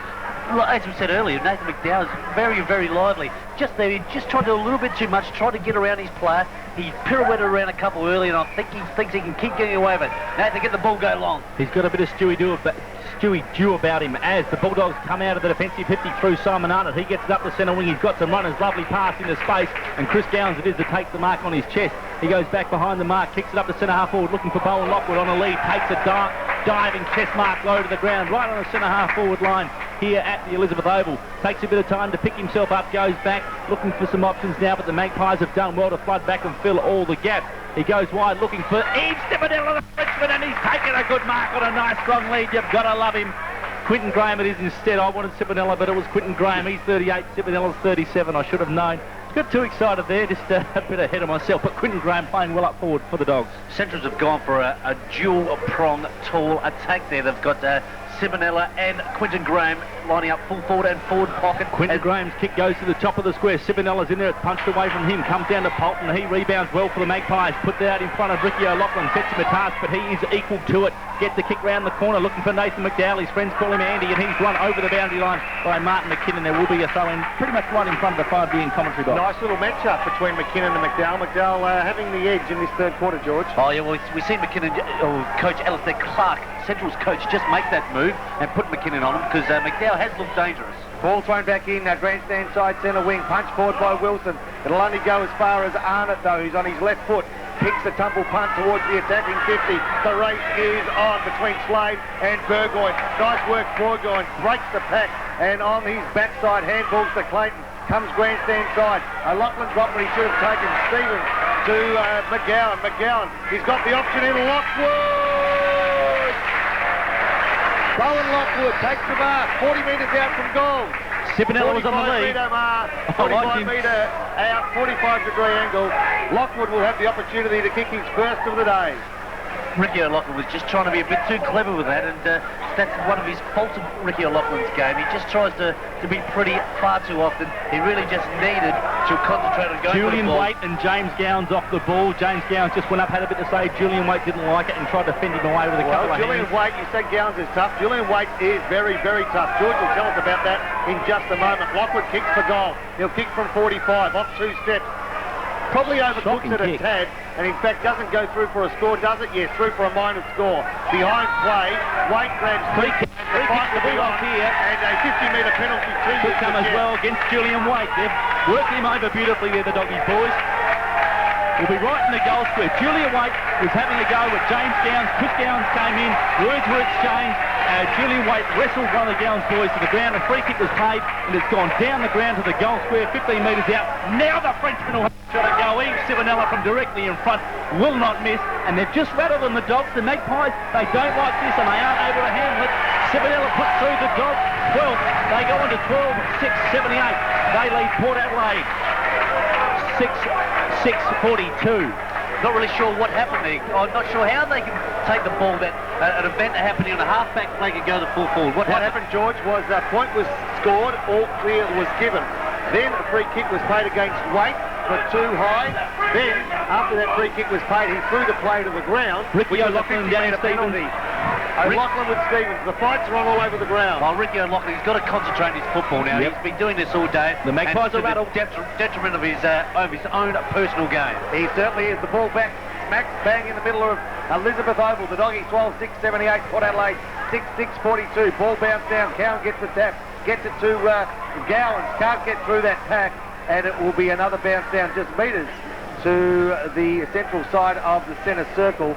Well, the Doggies have got the reward they wanted to after responding to Port Adelaide's aggression pretty well, I would have thought, fellas. Spinagle up against Cowans again. Spinagle beaten again in the air. Nice work by Gowan. Robs Waite of the ball, then couldn't bust the pack. Waite's taken by McGowan. Will ball be held in once more? It will. Well, a bit of an arm wrestle going on here as Port Adelaide try to gather back the momentum. At this stage, it's all going the Doggies' way, George. Oh, there's no doubt about that. The Doggies have continued where they left off in that first half and look to be playing the same sort of football, which is frustrating Port Adelaide and making them do some undisciplined works of play. Played 9 minutes of this third term and it's a 6-goal ball game in favour of the Dogs. Danny Stevens steams through, gets a kick off the ground. Vanilla comes out, crashes into Polton, but Polton's equal to the task. He bounces straight back up. Out the back door to Ciminella, gets it to Weaver Roy's face, has a shot at goal, it's home, they've got another one. Oh, Mark right on the line by Feger, I thought it was home. Feger just ducking back in front of Gowans, takes a great defensive mark and saves a certain goal for the Magpies. They switch play now, go to the outer side, Port Adelaide. David Brown leads in the chase of the ball. Simon Arnott just ducks in front of him. He gets it, gives it over to a teammate, Bulldog teammate. They go inside now to Slade. Slade takes the mark. About 48 metres out from goal, will kick them right on 50. George Piazzi mentioned before he's a thumping kick. He gets it on quickly into the goal square. Lockwood flies, can't take it. Spanigal comes up with it. The umpire pays the mark. The Bulldogs fans don't like it, but Spanigal has it in the goal square. Defensive end for the Magpies. He switches play across to Burgoyne. Burgoyne goes out to the outer side of the ground. They keep possession here, the Magpies. Very hard work, Tommy Carr, I think, that has it. He gets it over the top to David Brown. They've still got some run in their legs, the Magpies. They push back hard, though. The Bulldogs, no question about that. Up to centre half forward. Pack flies. Big leap from the back from Cowan it is, who's come on into the ruck, and he's done well, too, replacing Arnold. He really has impressed in the last 2 quarters of football. The kick, though, that's not impressive. Over the top of a teammate. Tony Brown run into it, couldn't take it with him. Gets it back across to Hay. Hay up inside the 50, looking for a big mark. Quinton Graham at the back, punched away from him. The Magpies are there through Flegert. Strong, stands in the tackle, comes back to Graham. Flegert wraps him up, dumps him. The umpire says, fellas, I'll have it. We'll have a bounce about 40 metres out from goal, directly in front for the Bulldogs. Oh, look, Port Adelaide are playing as individuals out there. There's no system. I've mentioned it before. Central Districts, on the other hand, if they make a mistake, they've got numbers at the ball. They can clean it up. They're looking a very, very impressive unit here today, Central Districts. No question. Ball to be bounced down. The Doggies into attack as they have been for most of this game. Lockwood taken unfairly. I thought playing was the call. Nice work by Carr to go for the boundary line. Towards the outer side, half-back flank. The Doggies 12-6, 78. Port Adelaide 6-6, 42. He's very slow to get up, is Bowen Lockwood there. We know he's got a back injury problem, so that's not good to see from a power point of view. No, Cowan's up against Spinagle now. Spinagle takes the ball out of the flight rather than tap it. Then handballs to Carr. Carr tries to thread a handball through to a teammate. He's beaten by the boundary line. Another boundary throw in. 11 and a half minutes gone in this, the SANFL match of the day on 5DN football. Don't forget, between 5 and 6 today, thanks to the Wakefield Tavern, when were you there last, we'll be taking your talk-back calls. At the moment, though, the attention is on the footy, and the free kick is with Mark Clayton, half-back flank, outer side of the Elizabeth Oval. His side trailing by 36 points. That converts to 6 goals. In fact, it's Brown who kicks that ball towards the half-forward line. Nice work there. Good contest half-forward for Port. But again, the Doggies are managing to stop any movement forward by Port Adelaide, making it very, very tough. Poppy, the Doggies are up by 6 goals, but you just feel Port Adelaide is still in this. You can never write them off. They're just that hard and that at it. Central's, though, they're absorbing everything Port's throwing at it, and this was great footy for Northern Plumbing Exactly. Supplies. Remember that only last week they kicked 6 goals in 5 minutes against South Adelaide. Polton tries to send Port forward again from half forward. One-on-one contest. O'Connor brings the ball to the ground. Stevens, nice work, opens the door for his teammate. That being Marty McKinnon, who stops the clock, turn on the left foot. It's the only side of his body he can use properly and kicks towards the outer side centre wing. There's a mark taken. McGowan took the ball nevertheless. Now it's Bello who's kicked 4 to 8. Sends the ball to a one-on-one contest.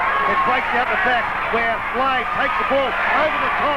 A goal. Sivanella. Oh, double play. Here's Sivanella. Central District. 13-6-84. Port Adelaide 6-6-42 on 5 p.m. football. Stockman, Jack and Nipper here, and we've got ourselves the blues. 'Cause Mother's Day's coming up, and Mum, we're missing you. Missing the way you wrestle the cattle before branding them on the rump. Missing the way you sink a ball or drop kick a gum tree stump. Through all the dust and fires and floods, you've got us through real well. So, Mum, we want to shout your lunch at the famous Sussex Hotel. It's our way of saying tar for all the guts you've busted. So we're all set and ready to go when you get back from muster. 4-course Mother's Day lunch, $29.90 at the Sussex Hotel, Walkerville. Book now. Back here at Elizabeth Oval, the crowd's gone a bit wild. The Frenchman's in it again, there's no doubt about it. He is in all the action here. And they love it when he gets hold of the footy, and he's put through Central's 13-16-84. They lead Port 6-6-42. Ball in the middle of the ground, trying to spin out of trouble. There was Rick McGowan. He's wrapped up and is taking the ground. And the umpire says, I'll come in and have another bounce. Another quick match-up. Tony Brown, the Port Adelaide follower, is being closely tagged by Mark Stevens, who's keeping him out of the game this quarter. Back in the middle of the ground, the ball hacked out of there, only as far as Chris Gowan lays off a lovely hand pass to Marco Bello. They've got the lap here. Central, the wrestle's going on behind play, but Rick McGowan goes to the top of the square, pushing back to Evil Roy Slade. Sean Burgoyne, oh, the little fella takes a one-hander against Sean Burgoyne. That is a Glenburn Fabric magic moment when only the best will do, and I tell you, that was the very, very best.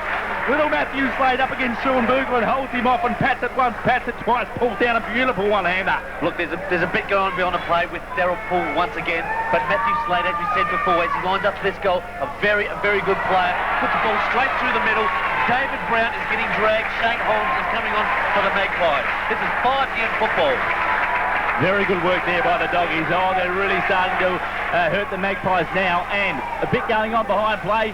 Alfie Steed's involved as well with Hay, and look, Port Adelaide are throwing everything at the Magpies, but they just keep, Port Adelaide throwing everything at the Bulldogs, I should say, but the Central fans are loving it, the side's loving it, and they are just absorbing all this physical stuff and almost dining out on a poppy. Well, they certainly are, so if they haven't had anything to eat, they'll be quite full by the end of this day, because the doggies are doing the job on Port Adelaide. 15 and a half minutes into the third quarter, they lead by 8 goals. Ball bounced down. Steed grabs ball. Steed gets grabbed by Bulldogs player. Ball goes out. Spills to Clayton. Clayton from the centre of the Elizabeth Oval. Turns on his left side. Goes to McDowell. One of their few winners in this, the third quarter. Draws a player. Handballs over the top to O'Loughlin. Loughlin does the same to Wilson. Wilson inside 50 now. Kicks towards the top of the square. Well, the players, there was just no communication there between Polton and McGuinness. Can they try to make something out of that poor mistake? They cannot. And they kick the ball towards the boundary line to the doggies. And out of play and out of danger just momentarily. On the arc of the 50 and the boundary, there'll be a boundary throw in. And that is what's happening right now.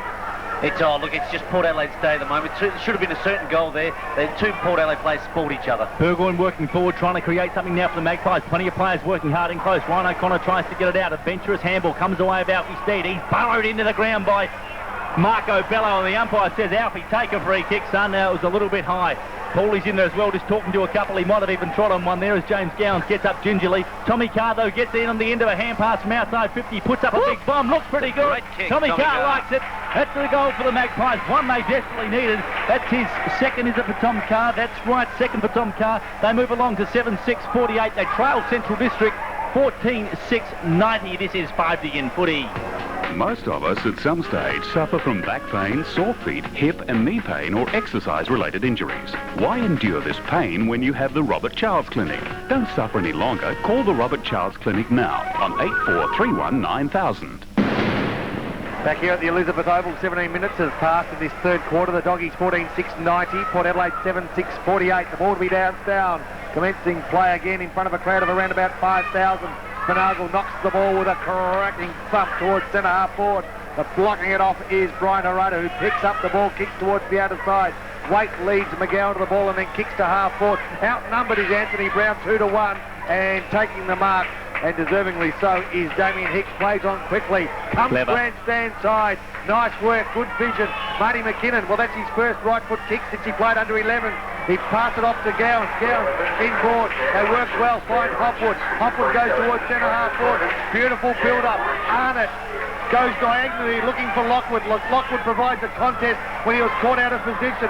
McGowan handballs back to Lockwood.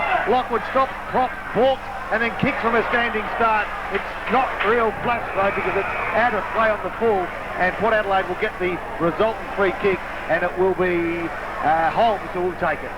Oh, look, Central District really, should have come in the middle. We had loose players there, but there's been a turnover. Certainly has. They've chopped up the Magpies. Coming off the ground, Darryl Paul. We thought it might happen. The Central's fans are giving him the right royal raspberry. Paul comes off. Warrior goes on as Central's fine. Yves Sibanella, the Frenchman, he says, merci beaucoup, thanks very much, I'll take it. And he takes the mark 45 metres out from goal in front of Corey Archie, who's worked tirelessly today. But Sibanella has it now and will be kicking from probably right on 50, about a 45-degree angle. We did talk about it, whether or not Darryl Poole would come from the ground, and Stephen Williams has had to bite the bullet, taking him off. Lockwood comes off as well to a much friendlier rouse of applause from the Central's fans, and McArdle comes back on. As Sibanella, the Frenchman, comes in, puts it to the top of the square, won't make the distance. Is there a flyer? Fegan at the back gets a fist to it and punches it through for a minor score. Centrals move along to 15-7-91. They lead Port Adelaide 7-6-48. Sean Burgoyne has been moved up forward. He looks to be playing at centre half forward. So Port Adelaide are ringing the changes. Polton kick short goes to O'Loughlin, who fell to the ground but had enough time to pick himself up and kick towards the half-back line. Beautifully rowed by Brown. Beautifully tackled by Stevens. Opens the door for McArdle, who gives to Bello from outside 50. He's got a target in the goal square. As he found Slade, he hasn't. Slade's got enough time to turn, and he kicks the right-footed goal over his left shoulder. He's second for the day, both in this quarter. The Doggies respond in the best possible way on the scoreboard. 16-7-97, Port Adelaide 7-6-48. It's 5 to the end, footy. And the big game at the Adelaide Oval, the Eagles have a 32-point lead over Glenelg. They lead 6-12-48 to 2-4-16. At Noarlunga Oval, West Adelaide in fine form, 18-15, way in front, South 7-5. And the big AFL clash between Sydney and St Kilda. St Kilda 113, leading Sydney 81, a 32-point lead in the final quarter. I look around the grandstand here at the Elizabeth Oval, and all I can see are smiles. The Doggies are doing it comfortably. Ball goes down in the middle of the ground. Cowan gets up, taps it to himself, tries to get the hand pass over to Marco Bello, but he misses that target. Steed picks it up and gets it over to Wilson. Wilson on his right foot. He's been pretty busy for the Magpies today. Kicks it out into space. Set the task for Eugene Warrior. He's closed in on by Hay. Hay rides in pretty closely. Warrior paddles the ball in front of himself, but it goes out of bounds. Half forward, between centre wing and half forward, outer side of the ground. That was Wilson's 14th possession for the game so far. He has been very busy. Thanks very much, Big John Nankiville. Ball thrown in outer side of the ground. Comes down to Tommy Carr. Taps the ball in front of himself, trying to create something. Puts it out in front of the bar. Eugene Warrior. He gets it and goes. Has a bounce. Tries to get close to 50, but bombs it to the top of the square. Looking for the Rhino. Floating across at the back of the pack is McGuinness. Can he get it on the boot? Does. Dribbles it through for a minor score. Rather hits the post. George Biaggi has seen it. A minor score, not what the Port Adelaide side needed, but at least it was a drive into the forward 50. Off the ball again. Albie Steed still working over one of the Central District's footballers. Phil McGuinness is one player that Port Adelaide really needs a lift from. He's got to get that ball, and when he's around goal, he's got to kick those goals. Exactly right, Georgie Porgy. As McKinnon now for the Doggies goes towards the outer side. A set play works on this occasion. Nice work. Paul Geiss is the target, and he finds that target with a pinpoint precision pass. Geister just on the arc of the 50. They're playing diagonally and playing the ground pretty well. They take the risk, but the kick was perfect. Simon Arnott, nice grab, plays on quickly. They work it well. Gowns through the centre of the field now. Has he got a couple of options? He chooses the ladder, and he chooses the Simon Arnott again, who kicks into the attacking 50. They moved it from full back to full forward with 5 possessions, and it was too easy. Quentin Graham kicks to the top of the square. Another mark taken too high. Taken too high is James Dowland, who kicked 2, 1 in the first, 1 in the second. Guess what? He's going to kick 1 in the third, and it's going to be the Doggies' 16th. They're going to be, you know what? I'm going to tell you what's going to happen. What's going to happen? 16-7, 103 Central Districts are going to be. I've penciled him in already. Port Adelaide 7-7, 49. I'll put everything I have on this goal. You've committed more than that. You've penned it in. You put it down there in ink. You're that certain that James Gowan will kick this. They are lovely kicks to the footy, both these kids. I tell you what, if he does kick this, though, his brother will be dark because Chris only has 2.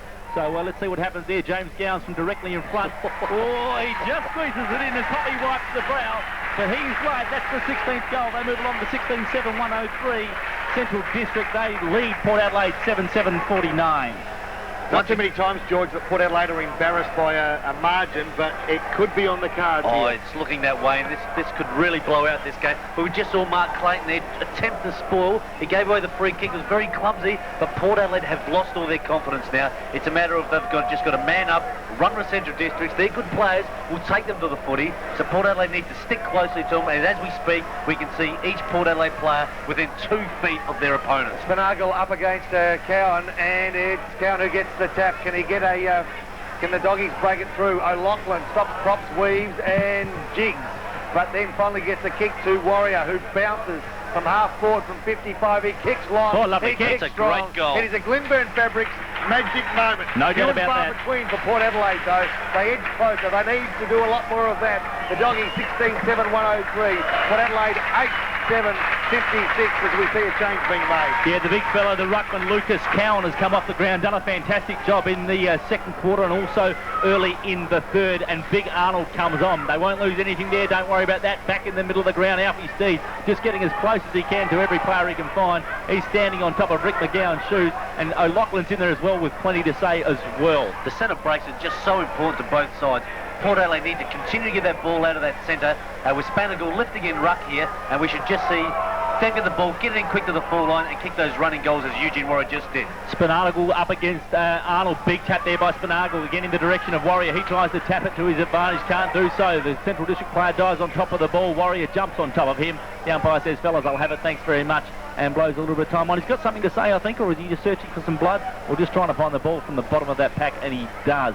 Hay, it was Tyson Hay at the bottom of the pack as the umpire blows time on again. Puts it down half-forward line for the Magpies. Bounce down. It ends up being Chris Gowan and Ricky O'Loughlin that's fight it out. The ruck contest comes out the back door to Danny Stephen. He gets the ball on the boot and it rolls out of bounds. Half-forward flank for the Magpies in the shade of the grandstand here at Elizabeth Oval.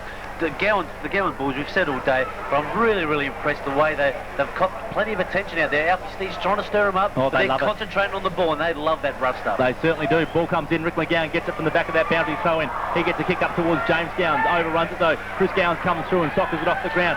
As far as Quinton Graham, he gets a hand pass off. James Gowan steaming through. Couldn't pick it up. They're working very, very hard in there. The umpire's found a free kick. It's over the shoulder. The Central fans don't like it. No one's real sure it's going the way of Jared Polton. Wilson is trying to play on to his advantage. That's James Wilson, but it comes back to Jared Polton. Half-back line for the Magpies. Has been very, very quiet, Polton. He needs a lift from him. Port Adelaide need a lift from him. Certainly do. Holm now, after that short kick from Polton from centre half-back, goes towards the outer side half-forward line. Clayton's been shifted from half-back to half-forward. Contest that mark. Gets a second opportunity. Busts the tackle and then kicks around with his right foot. Just starting to creep inside the forward 50 for the Magpies, but over the boundary line and out of play. Just underneath the Doggies scoreboard, which says Doggies 16-7, 103. Port Adelaide 8-7, 55. There's not many moves Port Adelaide can make, not many more moves that they can make that they haven't already made, and they're just completely getting outclassed here, but it's in their forward line, and hopefully we can get a goal. Well, Port Adelaide get a goal from here. Don't barrack, George. Exactly. Arnold to McKinnon. McKinnon from defensive 50 looks for McArdle. Nice pressure from Holm. Opens the door for Clayton. Oh, a nice flash there. Clayton gets up almost instantaneously and then handballs to Spinagle, who's under all sorts of pressure. A bounce down looms, you'd think, and it does. 65 metres out from Port Adelaide goals on the outer side of the ground. Port Adelaide trailing by some 48 points. That relates to 8 straight goals, and we've played 26 and a half minutes of this in the third quarter. Umpire throws it up, half-forward flank for the Magpies, outer side of the ground. Ball comes out in the direction of Steed. Also in there is McGowan. They can't do much. The players pile on top of it again. A quick hand pass comes out the back door in the direction of Just Wait. He bobbles and bubbles it in front of himself. Gets it across to Clayton. Clayton with a quick kick only as far as Danny Stevens. He gets back to Hopwood, the skipper for the afternoon, with Daniel Healy pulling out as a late withdrawal. James Gowns gets it up to half forward, looking for Slade. Oh, lovely. Mark, the little fella's got very high off the ground there against Holmes. He switches it inboard. Danny Stevens has run on well for him. McGuinness is closing, but just cannot get him. Break for a 50. He'll goal this. Oh, he gives it over the top to Marco Bello. Marco Bello on the right boot. What can he do? He finishes it off. That's his 5th the afternoon. Marco Bello's had a day out. 17-7. 109 Central District. Lead Port Adelaide 8-7-55. This is 5 in footy. They said it would never happen. $1 a litre for petrol, yeah, right. Little Johnny elected Prime Minister? Ha! Central's win a premiership. The best licensed club in South Australia in Elizabeth? Yeah, right. Check out what $2 million in renovations will build at Grand Central. Grand meals for all budgets, grand pokey promotions, grand entertainment, all in grand surroundings. Grand Central at the Central District Football Club, as recommended by Nostradamus. 54 points the margin, favouring the home side, Central District. Ball bounced down. O'Loughlin gets one of his few touches in this quarter. Handball it was. Didn't find the target. That's been the order of the day for the Port Adelaide side. Steed opens the door for Wilson, then works hard to get the second touch. A kick around the body. It's all the doggies. Sit, wait and take the easiest of marks, young man, in Heath Hopwood. Then gives to his offsider in Geister. Changes direction, keeps possession. McKinnon inboard. They've got the numbers to the ball. They were doing the hard work. Harada now kicks towards his Gowans, but Polton beats him. Out of side centre wing, Jared Polton takes a chest mark. Got the short pass going towards Tony Brown. Out of side of the ground, the Magpies to within half forward of their own goals. Kicks to the lead of O'Connor. He flies high against 4. Yep, that's right, 4 Central District players. And they win out in the end to the doggies and go short to McKinnon. McKinnon's got a short option himself in Simon Ardett on the outer side centre wing. I'm getting puffed watching these Bulldogs players run, and they've run all day. It ends up with Sam McCardle. He has it half forward line, outer side of the ground, switches it inboard, looking for Hopwood. It's too far for him. Marco Bello has the ball fisted away, comes back. Oh, they've messed it up a little bit here, the doggies, but are they good enough to get out of it? I think they will be. No, hand pass goes through the Dogs' legs, and that was through the legs of Simon Arnott. He was under the pressure, so he tapped it in the direction of the boundary line, and we'll have a throw in outer side of the ground, centre wing. Just over finessing a bit, Centrals, but they've got enough numbers to get there and not to make a turnover into that contest. Spinago and Arnold gets a tap down only as far as Clayton. Clayton with a quick kick around the corner up to half forward. Hayes working in hard there for the doggies, and kicked off the ground by Michael Stevens, who has had the job this afternoon on Tony Brown and done a pretty good job at that, I would say. I'd suggest Tony Brown hasn't had the impact on this game that the Magpies would have liked. Throw in half forward flank, outer side of the ground for the Magpies. The big fellas set themselves. James Gowns tries to come over the top and get a tap. Marco Bello it is that gets the tap out in the end. The doggies get it up to half forward. Sam McCardle leads in the race for footy and takes it on his chest as he slides to the ground. Centre wing outer side still. They try and switch the play inboard, looking for Arnold. Andy McDowell chips in. He gets it across to Just Wait. Just Wait gets a kick around the corner, looking for Ricky O'Loughlin, but too many numbers back there for the Dogs. We've said it all afternoon, and it has not changed at all. Kick there, set the task for a teammate. The ball ends up centre wing, grandstand side with Hicks. Damien Hicks it is, has one bounce. Runs to half forward, has a runner there, kicks it over the top, looking for him. Burgoyne gets back, pushes Quinton Graham. Could have been a free kick there as the siren sounds to end the third quarter. The score, Central District, the home side, 17-7, 109. Lead Port Adelaide, 8-7-55. And they really are just running right over the top of the Magpies. And the Magpies don't seem to have any answers. George Fiarchi. Not at all. Look, Port Adelaide do have some good players. Wilson's trying out there. And Carr, 11 kicks, 4 handballs. Polton, 16 possessions. Wilson, 14 kicks, 1 handball. O'Loughlin, 10 kicks, 3 handballs. Thigott, 8 and 2. And Tony Brown, 10 possessions. And as well, Mark Clayton has had a busy third term. He's got 12 possessions, 9 and 3.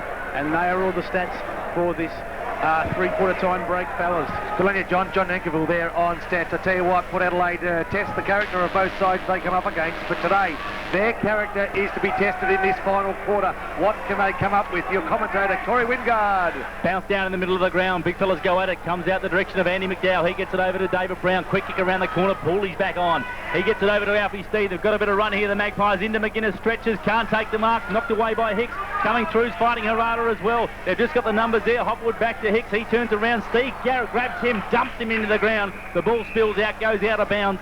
Grandstand side, right where the 50-metre arc meets the boundary line, and we'll have a boundary throw-in. Certainly will. Central Districts, just repeating that for each quarter time score, 17-7, 109, Port Adelaide, 8-7, 55. Behind play, a free kick, almost a report, as McGuinness just charged McKinnon, and Phil does the same. Guess what? Doggies get the ball again, George. That was ridiculous. I'm not sure what he was trying to do there. We just cannoned straight into it, right in front of the umpire.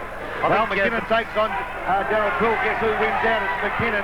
Poole's a good player, just needs to get his mind back on footy just for a change today. And to his credit on that occasion, gives McKinnon a slap on the back and says, well done. The kick by McKinnon only goes as far as Fegert, who's got the ball, gives it back to O'Connor, though. O'Connor, I think, has got it. And there's been a 25-metre penalty as well against Tim Graham. It is. So now on the half-forward flank, rather than the grandstand side wing, O'Connor will send the Magpies into attack. Kicks looking for O'Loughlin. Probably not the best target, given that he's surrounded by three players 6 inches taller. McGowan grabs the ball, handballs, attempts to handball to his teammate in Hicks. It spills out to Brown, who ducked and avoided the tackle. Now O'Loughlin went for the man rather than the ball, and Herrera buffs the pack and then handballs to Stevens. He kicks around the body looking for and finding Simon Arnott. He's got a bit of space. He looks up forward, and Bellows provided a beautiful-looking lead. Doesn't get a favourable bounce. Carr takes the ball, avoids the tackle, handballs to Burgoyne. Burgoyne now with a little bit of room. Normally not a waster of the ball, and on this occasion he's no exception. He goes short. The Port Adelaide side go into attack. It's a poor conversion, though, because the easiest of last has been taken by Damien Hicks. Hicks brings it to the grandstand side. They've got numbers once more, Central District. Martin McKinnon's on the end of that hand pass, and he has Chrissy Gowns. He puts it out in front of that player so he can run onto it. Chasing his Ryan O'Connor, trying to come across too, is a big fella for the Magpies in Fegert. Chris Gowns decides, I'll just toe poke it forward, and he goes out of bounds, half forward line for the Bulldogs. And Chris Gowns just taking a couple of big breaths, leaning over with his hands on his hips. He's worked very hard today. So he should too. Phil McGuinness has just been dragged by Stephen Williams. Coming back on his mark, Clayton. Ball throw in, grandstand side, half forward for the Dogs. Plenty of players around the ball. The Magpies come away with it through Tom Carr. He spears a pass along the boundary line, finds Clayton, the player that George says just came on the ground to replace McGuinness. He gets a hand pass. It's an ordinary hand pass inside for Alfie Steve. Doesn't provide the block either. Clayton, that's not good footy by the Magpies. Holm ends up with it. He kicks it over. But he makes amends. Clayton running the wrong way. That's a Glenburn Fabrics magic moment. I'll tell you all about it, because Clayton ran the wrong way. Eyes on the footy, took a very strong mark. He goes in forward looking for O'Loughlin. The ball's punched away from him. Tony Brown's there. Stevens is wearing him very, very close. Has done a good job in the tagging role, and the ball goes out of bounds in the forward pocket for the Magpies. You're right there, Corey. Stevens done a great job to cut Brown right out of the game, especially after half-time. And just there, it didn't give him an inch of space.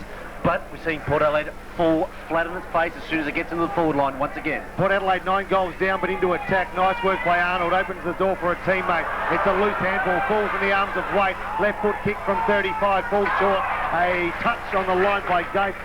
Registers a minus score. Port Adelaide 8-8-56. George to Central 17-7. 109. Oh, that full forward is a big problem for Port Adelaide. They've got Phil Smith sitting on the bench there. I think Steve Williams, you'd do a lot better to have him out in the field there. Yeah, don't disagree, as the Doggies go towards the outer side of the ground, and through numbers they just keep on. I've been really impressed the few times they've wasted the ball, even under pressure. Now they work the ball towards the centre of Elizabeth Oval. Nice work, McGowan taking without the ball. Play on's the call, finding hard slate. Gowans picks it up beautifully with one hand, can't release the handball. Now it's Daniel Stevens, he's tackled hard. Brown, quick handball to Wilson. Wilson left foot kick around the body in the direction of McDowell. McDowell, who's been pretty good in that third quarter, from half forward flank, a 55-metre kick. O'Loughlin's outnumbered again, 3-1. Coming through is Burgoyne. A kick off the ground has got 2 fingers up by the goal umpire. A much-needed goal to Port Adelaide. Now the Magpies, 9-8. 62 Central, 17-7, 109 on 5pm footy. Every Friday and Saturday night, the Adelaide South Park will lift you to new heights with their 60-40 dinner dance. Escape with the 3-piece Essential Rhythm Band and enjoy the best wine, magnificent cuisine, and one of Adelaide's most breathtaking views from the Skyline Restaurant. The sky's the limit every Friday and Saturday night at the Adelaide South Park 60-40 dinner dance. To book, call the Adelaide South Park on the corner of West and South Terrace. Ask about their special dinner and room packages. Call 8212-1277. Eugene Warrior scored the ninth goal there for the Magpies. Ball back in the middle of the ground. Ryan O'Connor grabs it out of the air. A couple of doggy players grab him just as quickly. Comes to David Brown. He's on the right boot. Looks as good as Martin McKinnon on the right boot. Big play there from Tony Brown, but at the back a bigger fly is tagger. Michael Stevens has the ball fall in his lap. Takes a lovely mark there. Glenburn Fabrics magic moment once more. They've had plenty of those this afternoon, the doggies. Rick McGowan gets it up to half forward. James Gowns gets a big shove in the back from Polton. No free kick paid. And the umpire allows play to go on. The ball gets to David Brown. He gets it up to Darryl Poole. Paddles it in front of him. He can't do much with it. Harada punches it away. The Central fans like that, but it comes back to Shane Holmes. He gets it up to the 50-metre after the Magpies. Clayton tries to read it off hands. Tries to shrug. 2 tackles. Gets a hand pass out to Eugene Warrior. He tries to evade it. Tackle can't do it. Clayton's in there again. Arnold it is that tries to tackle him, smothers a kick. Well done, they're persistent, the dog, but it comes out to Nathan McDowell. His friends call him and he gives it over to O'Loughlin. O'Loughlin will put another one on the board for the Magpies. That's their 10th. They don't give up. The fans don't like it. A couple of umpiring decisions, but they just persisted there, the Magpies. They fought hard. The Dogs threw everything at them, and McDowell got it cleverly over to O'Loughlin and put through the Magpies 10th. They move along to 10-8-62. They'll trail Central District 17-7-109. It was a lucky goal for Port Adelaide. It just the ball fell in McDowell's lap there, and he was in the right position though, so they deserved the goal. But O'Loughlin, just sitting at the goal square, just got the handball over the top and kicked the easiest of goals. But Port Adelaide are still struggling. They are indeed. Good play too by Mark Clayton on that instance. The ball bounced down. O'Connor grabs the ball out of the rucking contest. Handballs to Waite. He in turn palms it over to Holmes.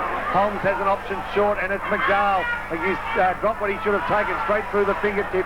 Brown picks the ball forward. They're showing a little bit more desperation. You imagine it's all too late. McDowell goes short looking for O'Loughlin. O'Loughlin rides his opponent under the ball, then picks the ball up, tries to play for the free kick. He's beaten by the boundary line. It will be a boundary throw in, 10 metres out from Port Adelaide's goal, and they trail by 6 goals 5. The Doggies 17-7-109, Port Adelaide 10-8-68. We see Geister has come off and Lockwood's come on. Obviously, O'Loughlin has caused an imbalance in their back line. Big Darryl Poole grabs that ball out of the boundary throw and ball bobbles around, comes back to him, but they've got some numbers now, the Bulldogs, as Poole spills it. And the Dogs come away with it through Simon Arnott, gets it into the middle of the ground. They're off and running again. The skipper for the day, Heath Hopwood, gets the ball up to half forward. It's McCardle on the lead. Lockwood rows the front of the pack, does it quite cleverly, gets the hand pass back to Hopwood on the right boot, goes into the forward 50, but leading out Corey Archie. I agree with George Bianchi's probably been their best player all afternoon. He rebounds it quickly for the Maggies, gets it across to David Brown. David Brown's got Wilson in space. He takes the mark, goes quickly, hunted down by Evil Roy Slade. The kick up to McDowell. He paddles it out in front of himself, can't take the mark. He's set upon by a couple of doggies. The umpire will blow his whistle and have a bounce half forward, out of side for the Magpies. Just a obviously deficiency in McDowell's game there. Just 2 occasions, can't take the ball at pace out in front. Does have a very good kick on him though. The umpire throws the ball up. Ryan O'Connor wrestles with a couple. He feeds it off now. Gets the ball back inside the Magpies. Cleverly done to Polton, who's got a bit of time and space. Spears the pass out in front of Brown. Michael Stevens, his shadow, just at the back. He lurks, recovers better. Gets it across to Biscuits. Biscuits gets it out to James Gowns. James Gowns away and running. What can he do with it? Sets up a teammate. Guess who it is? He ain't heavy. He my brother. He finds Chris. Chris just works it around on the mark. Plays on now, kicks it up into the forward 50, looking for a big mark. Sipanella flies from the back, Archie at the front. The Magpies come down with it. Quick little hand pass comes out only as far as Sipanella once more. Mercado tries to turn around on his right boot, rather Lockwood it was. Snaps it round the body, sets the task for a teammate. Sean Burgoyne comes out. He's been pretty good back there today as well. He finds David Brown. They're just starting to find some space a little bit, the Magpies. I think the Doggies might be tiring. They've got to hang on here and finish the job off. Wilson it is that links up with Brown. He gets it across now to Ryan O'Connor. Stands in the tackle. Is wrapped up but still manages to get a hand pass out to David Brown. Brown up to half forward. McKinnon and McDowell. Andy sticks out one hand. Lovely mark. Glenburn Fabrics. Magic moment. Oh, there've been plenty this afternoon. High quality match. Andy McDowell, no good with 2 hands, but he is good with 1. Gets it inside cleverly to Alfie Steve. Takes a strong mark. Give us some attention from Dougie and Head. And we'll get a 25-metre penalty. Should do the job and finish it off for the Port side. Yeah, it's a good point you made there, fellas, that Central Districts are tiring a bit, but the game is well and truly over. Port Adelaide are trying to get some respectability in that scoreboard, because at the moment they're 7 goals down, and they really need this goal to put some respectability back into it. But Port Adelaide just still struggling all over the ground. And to their credit, both Darryl Poole and David Brown, who have had quiet days, probably by their own admission, both have fought hard in this last quarter. Well done, guys. Alfie Steve goes back, does the job, puts it through. No worries at all. to little Alfie Steed. That's his first for the afternoon in this last term. The Magpies move along to 11-8-74. They still trail Central District 17-7-109. This is 5 to end footy. Blood rule, Daryl Poole will leave the ground, blood on his arm, so they'll need to make a change. It most likely would be. Big Pearl, he's running towards the boundary line, and he is off with the blood rule coming back on. They love him here, and he loves them too. In fairness, he's a good old bloke, Big Pearl. He's very hard, he's a good footballer. Plays it pretty tough, and he doesn't mind taking a couple as well. Only good players get booed off at Elizabeth Oval. That's exactly right. The Doggies 17-7-109, Port Adelaide 11-8-74. The umpires wait for Smith to take his spot after Poole was dragged with the blood rule, and he will bounce the ball down. Arnold v. O'Connor. Could it be one of the great comebacks? Who knows? Stranger things have happened in footy, and you won't give yourself an opportunity unless you play the game right out. Port Adelaide into attack again from half back. The lead is on by O'Loughlin. Takes it 1, 2 grabs. Nice work, Ricky O'Loughlin. Don't worry about the player too much, Rick. Move the ball forward. Ricky O'Loughlin. Grandstand side. Half forward flank. 50-metre kick. Who's his target? Looks to be O'Connor out the back of the pack. The ball's punched the ground. A drop kick, the first I've seen in 22 years. It's been taken by Simon Arnott. Now they go inboard and just settle momentarily, do the Bulldogs, through the youngster, Chris Gowns. Christopher Gowns, 14 seconds younger than his twin brother, kicks towards the grandstand side where Mercado provides the lead. Marco Bello, one of the best on ground with 5 goals up until three-quarter time, kicks towards the forward 50, a one-on-one contest. It now becomes 2-on-1 when Nigel Fegert lends a hand, a kick around the body. Ricky O'Loughlin, very undisciplined, Rick. Silly play. Pretty obvious, Rick. Gives away a free kick for a push in the back, and it's taken by Marco Bello. He hands it over to Lockwood. Lockwood going through 50, gets it up there looking for Mercado, and he's found some space and picked him out beautifully with a lovely pass from Bowen Lockwood. Sam Mercado takes the mark just inside 50 on about a 50-degree angle, and we should be able to ride this kick home with him, George Piazzi. But, yeah, poor play there by Ricky O'Loughlin. He's been pretty hot all afternoon and just done a couple of undisciplined things. He has. He's had one of those days where he looks like he's very frustrated, obviously not too happy about getting dropped, but he really needs to focus on his game now here at Port Adelaide and get those possessions and get the kicks and do the clever things that we know he can do. At the moment, he's a bit of a liability to Port Adelaide. Needs to lift his game. The Dogs have been a little bit tired this quarter. This one would just be nice for them, just to steady. Mercado goes back, lets go with the kick. He likes it. It's home. Central's 18th. They move along to 18-7. 1:15, I should say. They lead Port Adelaide 11-8-74. This is 5 to end footy. Mercado's been pretty good today. He really has. He's proven he's been an option up forward for Centrals, but it's been the running players that have kicked all the goals. That's Sam's first goal for today, but at this stage of the game it doesn't matter, but he's finding a bit of the football at the moment. He's been on Green. Green's done a pretty good job for Port Adelaide, but Central District's just far too much of the ball, and when it's coming down in waves like that, there's not much that the young fella Green could do. 13 and a half minutes gone of this, the final quarter. SANFL match of the day. The Doggies 18-7-115. Port Adelaide 11-8-74. Ball bounced down. Nice work down. Tackled by Brown.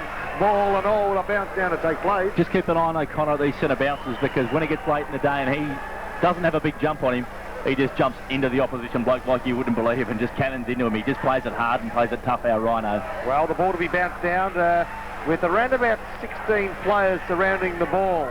Only 6 or 8 up forward for Port Adelaide. The ball thumped towards the outer side. The race is on, and the younger lads of Slade leads the way. A kick off the ground only goes as far as Brown, who his experience told him to knock the ball in the advantage of McDowell. McDowell's left foot kick inside 51, 2 grabs. A mark paid, yes indeed he do. And it's to the Doggies, who work their way through from defensive 50. Come grandstand side from outer side of the ground to Lockwood. Lockwood's got a little bit of room to move. He's played on now and kicks. It's a tumble punt towards half forward and falls in the arms of Port Adelaide, who now come forward again. They've got Brown on the plate. A play to move to is over the top in Fegert, who's got into trouble. Now buffs the tackle and gets a handball away as far as Lockwood, who then shepherds O'Loughlin. O'Loughlin gives it to Hay. Hay in turn gives it to Stevens, who's got a bit of toe and kicks the centre half forward. McCardle out the back, takes the ball from outside 50, kicks to the lead of Stevens. Can't get hands to the ball. Out the back, the race is on, and all players are beaten by the boundary. And it's only 10 metres away from Central District's goals, and the Doggies are 18-7-115. Port Adelaide 11-8-74. No doubt about it. Mark Stevens, we'd have to put him high in the best players. He shut Brown out, and that tackling effort just then was magnificent. He deserves to be high in the best players. Yeah, a lot like his brother Michael Stevens and Anthony Stevens, both very good footballers. Snap around the body there from the Central Districts player, just through for a minor score. I've got to agree with you, George. I think Stevens has done a fantastic job today, and he's got to be close to getting some time playing senior football. You think at almost any other club he would be getting a go now, but Port Adelaide are playing so good it's hard to change a winning side. The Magpies bring it in now from fullback, find David Brown. He doesn't have much of an option, and the Frenchman Yves Sibonella runs him down, so they do have the numbers there. The Magpies, coughing it up there, I think was Archie. Players jump in on top of him as soon as he spills it, and the umpire says they'll have a bounce, and they cause a 50-50 ball now. The Bulldogs just inside their 50-metre arc in front of the scoreboard, outer side of the ground. Poor Archie, all he's been seeing these days is ball just come flooding down and into the full lines, which have always been open, so he's had a hard day, but he's stood up to the test. He certainly has. Ball comes down. David Brown trying to do something with it. Yves Sibonella gets a tap out, but only as far as Andy McDowell. He busts through once, tries to go again. Swings around on the left boot. In fact, it's Wilson it is. He gets it out towards McDowell. McDowell has it now, half-back flank for the Magpies. Looking to create something. He switches it inboard, looking for Ryan O'Connor. He's wrapped up by Ricky McGowan. Will have to go back and have his kick. Doesn't do that. Opts to hand it off. Gives it over to Polton. Polton steps around a couple of players. Gets through the middle of the ground up to half forward. Clayton is in front position. Tries to take the mark. Has his head ripped off and will receive a free kick. Darryl Paul's not too happy and he just drops a couple more. In fact, they just lay on the ground when they're around Paulie, hoping they'll get a free kick. But Clayton has it half forward for the Magpies. He has a free runner too. Very cleverly done, switches it across. I think that's Holmes who's run down inside the 50, Shane Holmes. And he has a 45-degree angle outer side of the ground in the bright sunshine. Normally a very good kick, Shane Holmes, so I'll be pretty confident they would put this one through the middle. Don't know if I'd put it down in the book yet, though, Robbie. I think we'll just wait and see as he lines up. Very deliberate. 5 kicks and 1 handball for Shane Holmes this quarter as well, fellas. He's doing quite well. Yep, but comment there from Big John Nankiville, our stats man, shot on goal. The Magpies players like it. They're all clapping. The goal umpire just raises his chin as the ball sails over his head. That is Holmes' first goal for the afternoon, I think. That's his first. The Magpies move along to the scoreboard there says 12-8. 70, 80 I should say, 12-8-80. They trail Central District 18-8-116. This is 5 to end footy and a good game. And updating the game at the Adelaide Oval, Eagles 9-16-70 in accurate kicking there, leading Glenelg 4-6-30, and the game at Noarlunga Oval, West 21-8 leading South 12-10, and all over at Colonial in the big AFL match between St Kilda and Sydney. St Kilda 14-12-120, too good for Sydney, 14-10-94. Elizabeth Oval is the venue for the SANFL match of the day, courtesy of 5GM. The Doggies 18-8-116, Port Adelaide 12-8-80. Don't forget, between 5 and 6, we're taking your calls on 8305-1323. Give you an insight, give us an insight into what you think of football today. The Port Adelaide side go forward. The first player to read it for the Doggies is the youngster who's been held without the ball, I would have thought. Play on the call, it was Graham. Nevertheless, O'Loughlin feeds it out to Clayton. Clayton's kick around the corner just sneaks in for a minor score. Port Adelaide 12-9-81, Centrals 18-8-116. We've played 18.5 minutes of the final quarter. Clayton's had a bit of a dirty day in the back lines there, but this quarter played up forward and has found the ball on several occasions. And probably unlucky not to get that goal, but he's looked a lot better up forward than he did in defence. One thing about the Magpies, they do never stop. Martin McKinnon has it now, just weighing up his options, decides to kick it to the best player on the ground, or the fella he thinks is best on ground, kicks it to himself, and then takes off and gets it up the centre half forward. They've got some numbers, cleverly done by Hicks, gives it over to Rick McGowan. They've still got some run in their legs now. Over the skipper today, Heath Hopwood, he puts it inside 50, looking for Danny Stevens, leaves a bit of space in front of himself. Burgoyne does well, Sean Burgoyne that is. He gets it across to a teammate and they clear the defensive zone now, the Magpies. Feagott running through, gets the soccer to it. I thought they turned it over there for a moment, the Magpies, but Feagott butters up, kicks it out in front of himself, and it goes out of bounds on the outer side of the ground. Yeah, Burgoyne's had a pretty good day. He's tried hard against the odds. When he went to centre half forward, it wasn't the right move for him, so Steve Williams put him back there and he's done quite a good job. Big Ryan O'Connor there now wrestles the ball from the ruck there, comes into the middle of the ground looking for Tony Brown, worked off his shadow. Michael Stevens does very, very well, kicks it inside, finds one of the Gowns boys, and it is Christopher Type. Christopher Type has it at centre half forward, just barking instructions as the Doggies players do.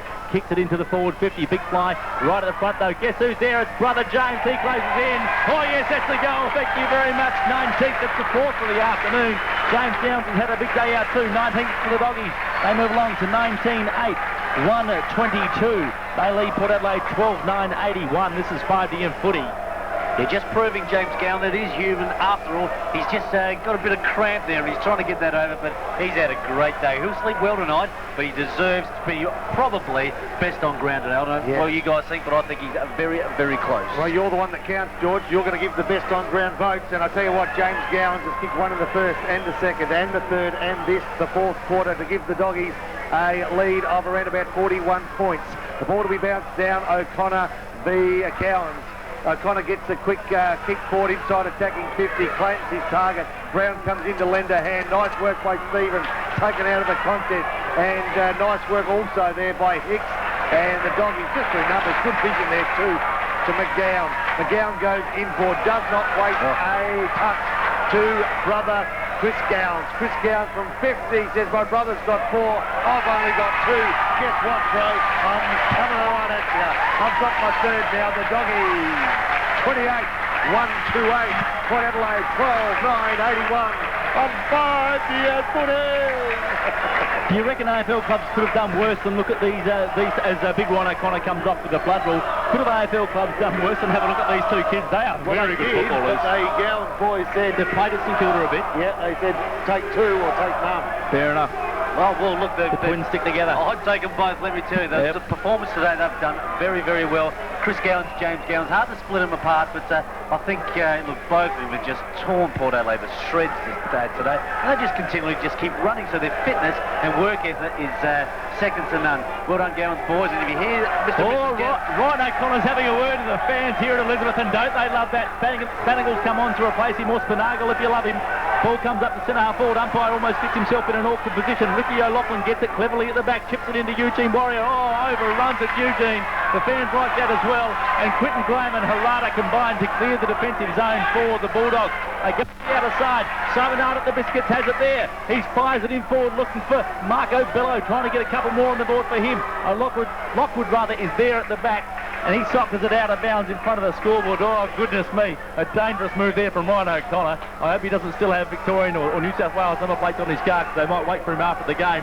He's had a word to the Central's fans, and they've just had a little bit to say back. Oh, look, I think the crowd here today, we did say about 5,000. I reckon there's 5,000 still here, and the probably 2,000 that came from Alberton Way. They're starting to leave the ground. There's no doubt about that. Boundary throw in there. Lockwood grabs it, but he's grabbed as soon as he does, and he's buried into the ground. The umpire says, fellas, I'll have another bounce. Just inside the 50-metre arc for the Bulldogs, in front of the scoreboard there on the outer side. Well, they've fought pretty hard today, the Bulldogs, and they've done very well. Port Adelaide hasn't laid down, because they never do, the Magpies, but they've been too good this afternoon.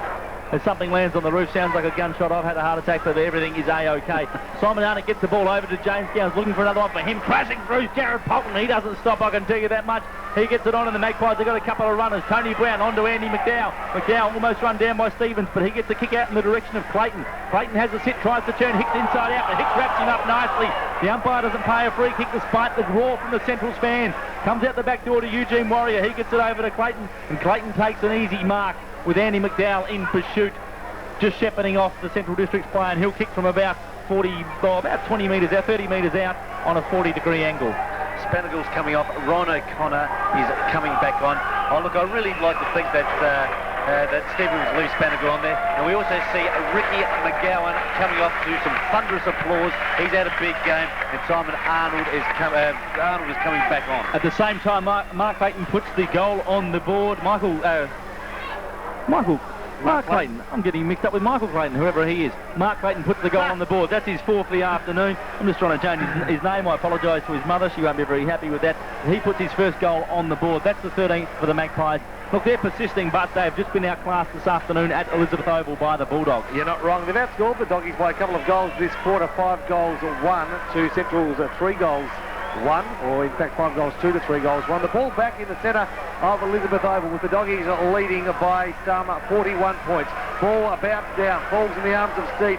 He collides quite heavily with, in fact, Slade, and it pops out now to Ziagat towards Holmes. Robbed of the ball, and Gowans, here he comes again. I told you he's kicked 3, his brother's kicked 4, he wants 4, and he kicks to the top of the square, when McArdle has taken a very, very good mark. Almost a Glenburn Fabrics magic moment, when only the best will do. And McArdle, on the harshest of angles, but only a couple of metres out from goals, will attempt to put in his second of the quarter and his second of the day, and it would be a fitting finish for a side that played so well for most of the day, George. Yeah, poor David Green. Look, you got to feel for him first game, but he really hasn't had much opportunity up there. He's been bombarded by the balls. We see Marco Bello coming off and Ricky McGowan going on, and McArdle has just put that straight through the middle, giving Central Districts their 21st goal, and that is Sam McArdle's second goal for the day. He's done okay in this last term. Well done by the Central District side on 5BN footy. Marco Bello just getting a round of applause, a big round of applause there from the fans as he came off the ground. Worked very hard, kicked 5 for the afternoon, done his job well and truly. Sam McArdle too. I said before the game, I like his type. He's a very hard-working half forward that always provides a contest and has been rewarded with 2 late goals in this match. At the moment, Central's 21-8, 134 lead. Port Adelaide 13-9, 87. We've played 26 minutes, just over 26 minutes of this match. Big Ryan O'Connor sets himself backhanded fist up in the direction of Paul. Harada there just cracking into Paul. Paul and Harada have a bit to say off the ball. Oh, they're toe-to-toe, having a bit of a kiss and a bit of a cuddle. Oh, they love each other, these fellas, and the players come rushing in. The ball, however, is on the grandstand side. Tapped over the boundary line by Chris Gowns. Will have to throw in. But Daryl Paul and Fighting Harada had a bit to say to each other in back play, that is for sure. And Ron O'Connor joined in, so if I was you, Harry Harada, I'd get the hell out of there. I don't think they're that scared, the Bulldogs. That's the scary thing for the Maggies. Coming across is Cowan, crashed into him as Ron O'Connor, just big World Wrestling Federation move. Comes out the back to Just Wait. He kicks it forward, crashed down by Arnold. Coming through is Tony Brown. He can't get a handle on it. Also, a couple of Bulldogs players in there, including Simon Arnott. Oh, throwing fist in there is big Daryl Paul, just trying to hope one might connect. The umpires played advantage and they're away the Dogs through Hicks. Across the ground looking for Yves Cipanella, the Frenchman. He says, merci beaucoup. Thanks very much. He gets on the right boot looking for a lead from Danny Stevens. Honours that. Big Paul's in back play. He's throwing a couple by the sounds of the screams from the fan. And they just come in to say something. Oh, the hair, the ponytail's out. He's not very happy, Daryl Paul. The hair's down. And he looked like Samson, I can tell you. But the ball is on the outer side of the ground with Danny Stevens. He'll be kicking from about 45 metres out on a 45-degree angle in front of the scoreboard there. Yeah, Paul is just winding Harada up there, but Harada's not putting up with it. He's just standing his ground and he's showing the scoreboard, letting him know who's in front. It doesn't matter. Danny Stevens has kicked another one, the 22nd for the Doggies, and they are having a lovely time. That's the second of the afternoon for Daniel Stevens. The Doggies are 22-8. 140. They lead Port Adelaide 13-9. This is 5DN footy. Yeah, Danny Stevens came off the bench there, and he's had a bit of an impact on this game. He's done quite well. All the Central District players have done very, very well. There's not too many passengers on that side, let me tell you. For Port Adelaide, on the other hand, they've got a lot of players that are down on form, and they need a big lift before next week's a big game. Daryl Paul has had a very quiet game. I'm just wanting to check his stats with Big John Nankerville to see how many he has had for the afternoon, John. Daryl Paul has had 1 kick and 6 handballs in so far. How many punches? Pretty ordinary afternoon. I think he's had more punches than kicks and handballs, that's for sure. Ball bounced down, O'Connor takes the ball. He's taken high, free kick. Port Adelaide, Ryan O'Connor smacks bang in the centre of Elizabeth Oval. How's Ryan O'Connor going there, John? Ryan O'Connor has had 4 kicks and about 16 handballs. Yeah, pretty busy as far as the hands as he was last weekend. They go forward inside the attacking 50, the Central District side. Oh, the Central District supporters very vocal in their unhappiness towards Daryl Poole. Yeah, Daryl Poole just came at Harada. Again, Harada went chasing after him. I've never seen Daryl Poole run backwards so quickly. Bit of a surprise there from Big Paulie. Well, the ball bounced down. Nice kick around the corner from home to the top of the square, and O'Loughlin gets hands to it, but it dipped through for another minor score. Central's 22-8, 1-4-0. Port Adelaide 13-10, 88. He's keeping interest in the game, Daryl Poole, by messing around there with Harada. All the fans, all the Central District's fans want his blood, but he's not doing anything too silly out there. But Port Adelaide need a lift. The ball comes back in grandstand side, almost the Glenburn Fabrics magic moment. Look at him work. Nice work by Stevens. Has the lead on by Gowan. Nice work. Gowan is held in by Polton, which is equally good play by Jared Polton. But Gowans, who's been great. Both brothers have been tremendous. Christian, who has the ball now, has kicked 3, and his brother James, who's having a take-to-take with Elsie, has kicked 4. Guess who gets the last laugh today? It's Central District. Next week, who knows? The ball goes forward, half-forward flank. A quick kick forward by McGowan, his clever play. Seagate stops it off of the half-back line. He's tripped, I would have thought. Play on for call. I thought that was one missed by the umpires. Julian Waite comes off, plays for the free kick. It's McGowan, boys, just like they used to do with their mates in the backyard. It's like the Crackers. You pick one, you get them both. Well, one Gowans takes on Steve, the other one takes on Hull. The play's back in the centre of Elizabeth Oval with Jared Polton. He's going to take this game himself. He busts the tackle of Hereda and runs towards the outer side, half-forward flank. The runners involved, which is interesting. Final 30 metres of goal. Nice work by Clayton. Looks for Brown. A quick tack around the body. He's a goal to Port Adelaide, but it's all too late for Port Adelaide. Brown gets another goal. It's his first of the day, and Central District win this game comfortably. 22-8, 140. Port Adelaide 11-10, 88. Oh, there was a big wrestling match going on beyond the play that I couldn't stop watching it, but the players saw and sound, the players get up, shake each other's hands, pat each other on the backside, and said, bad luck boys, but Central District, far too powerful. There's a lot of emotion here.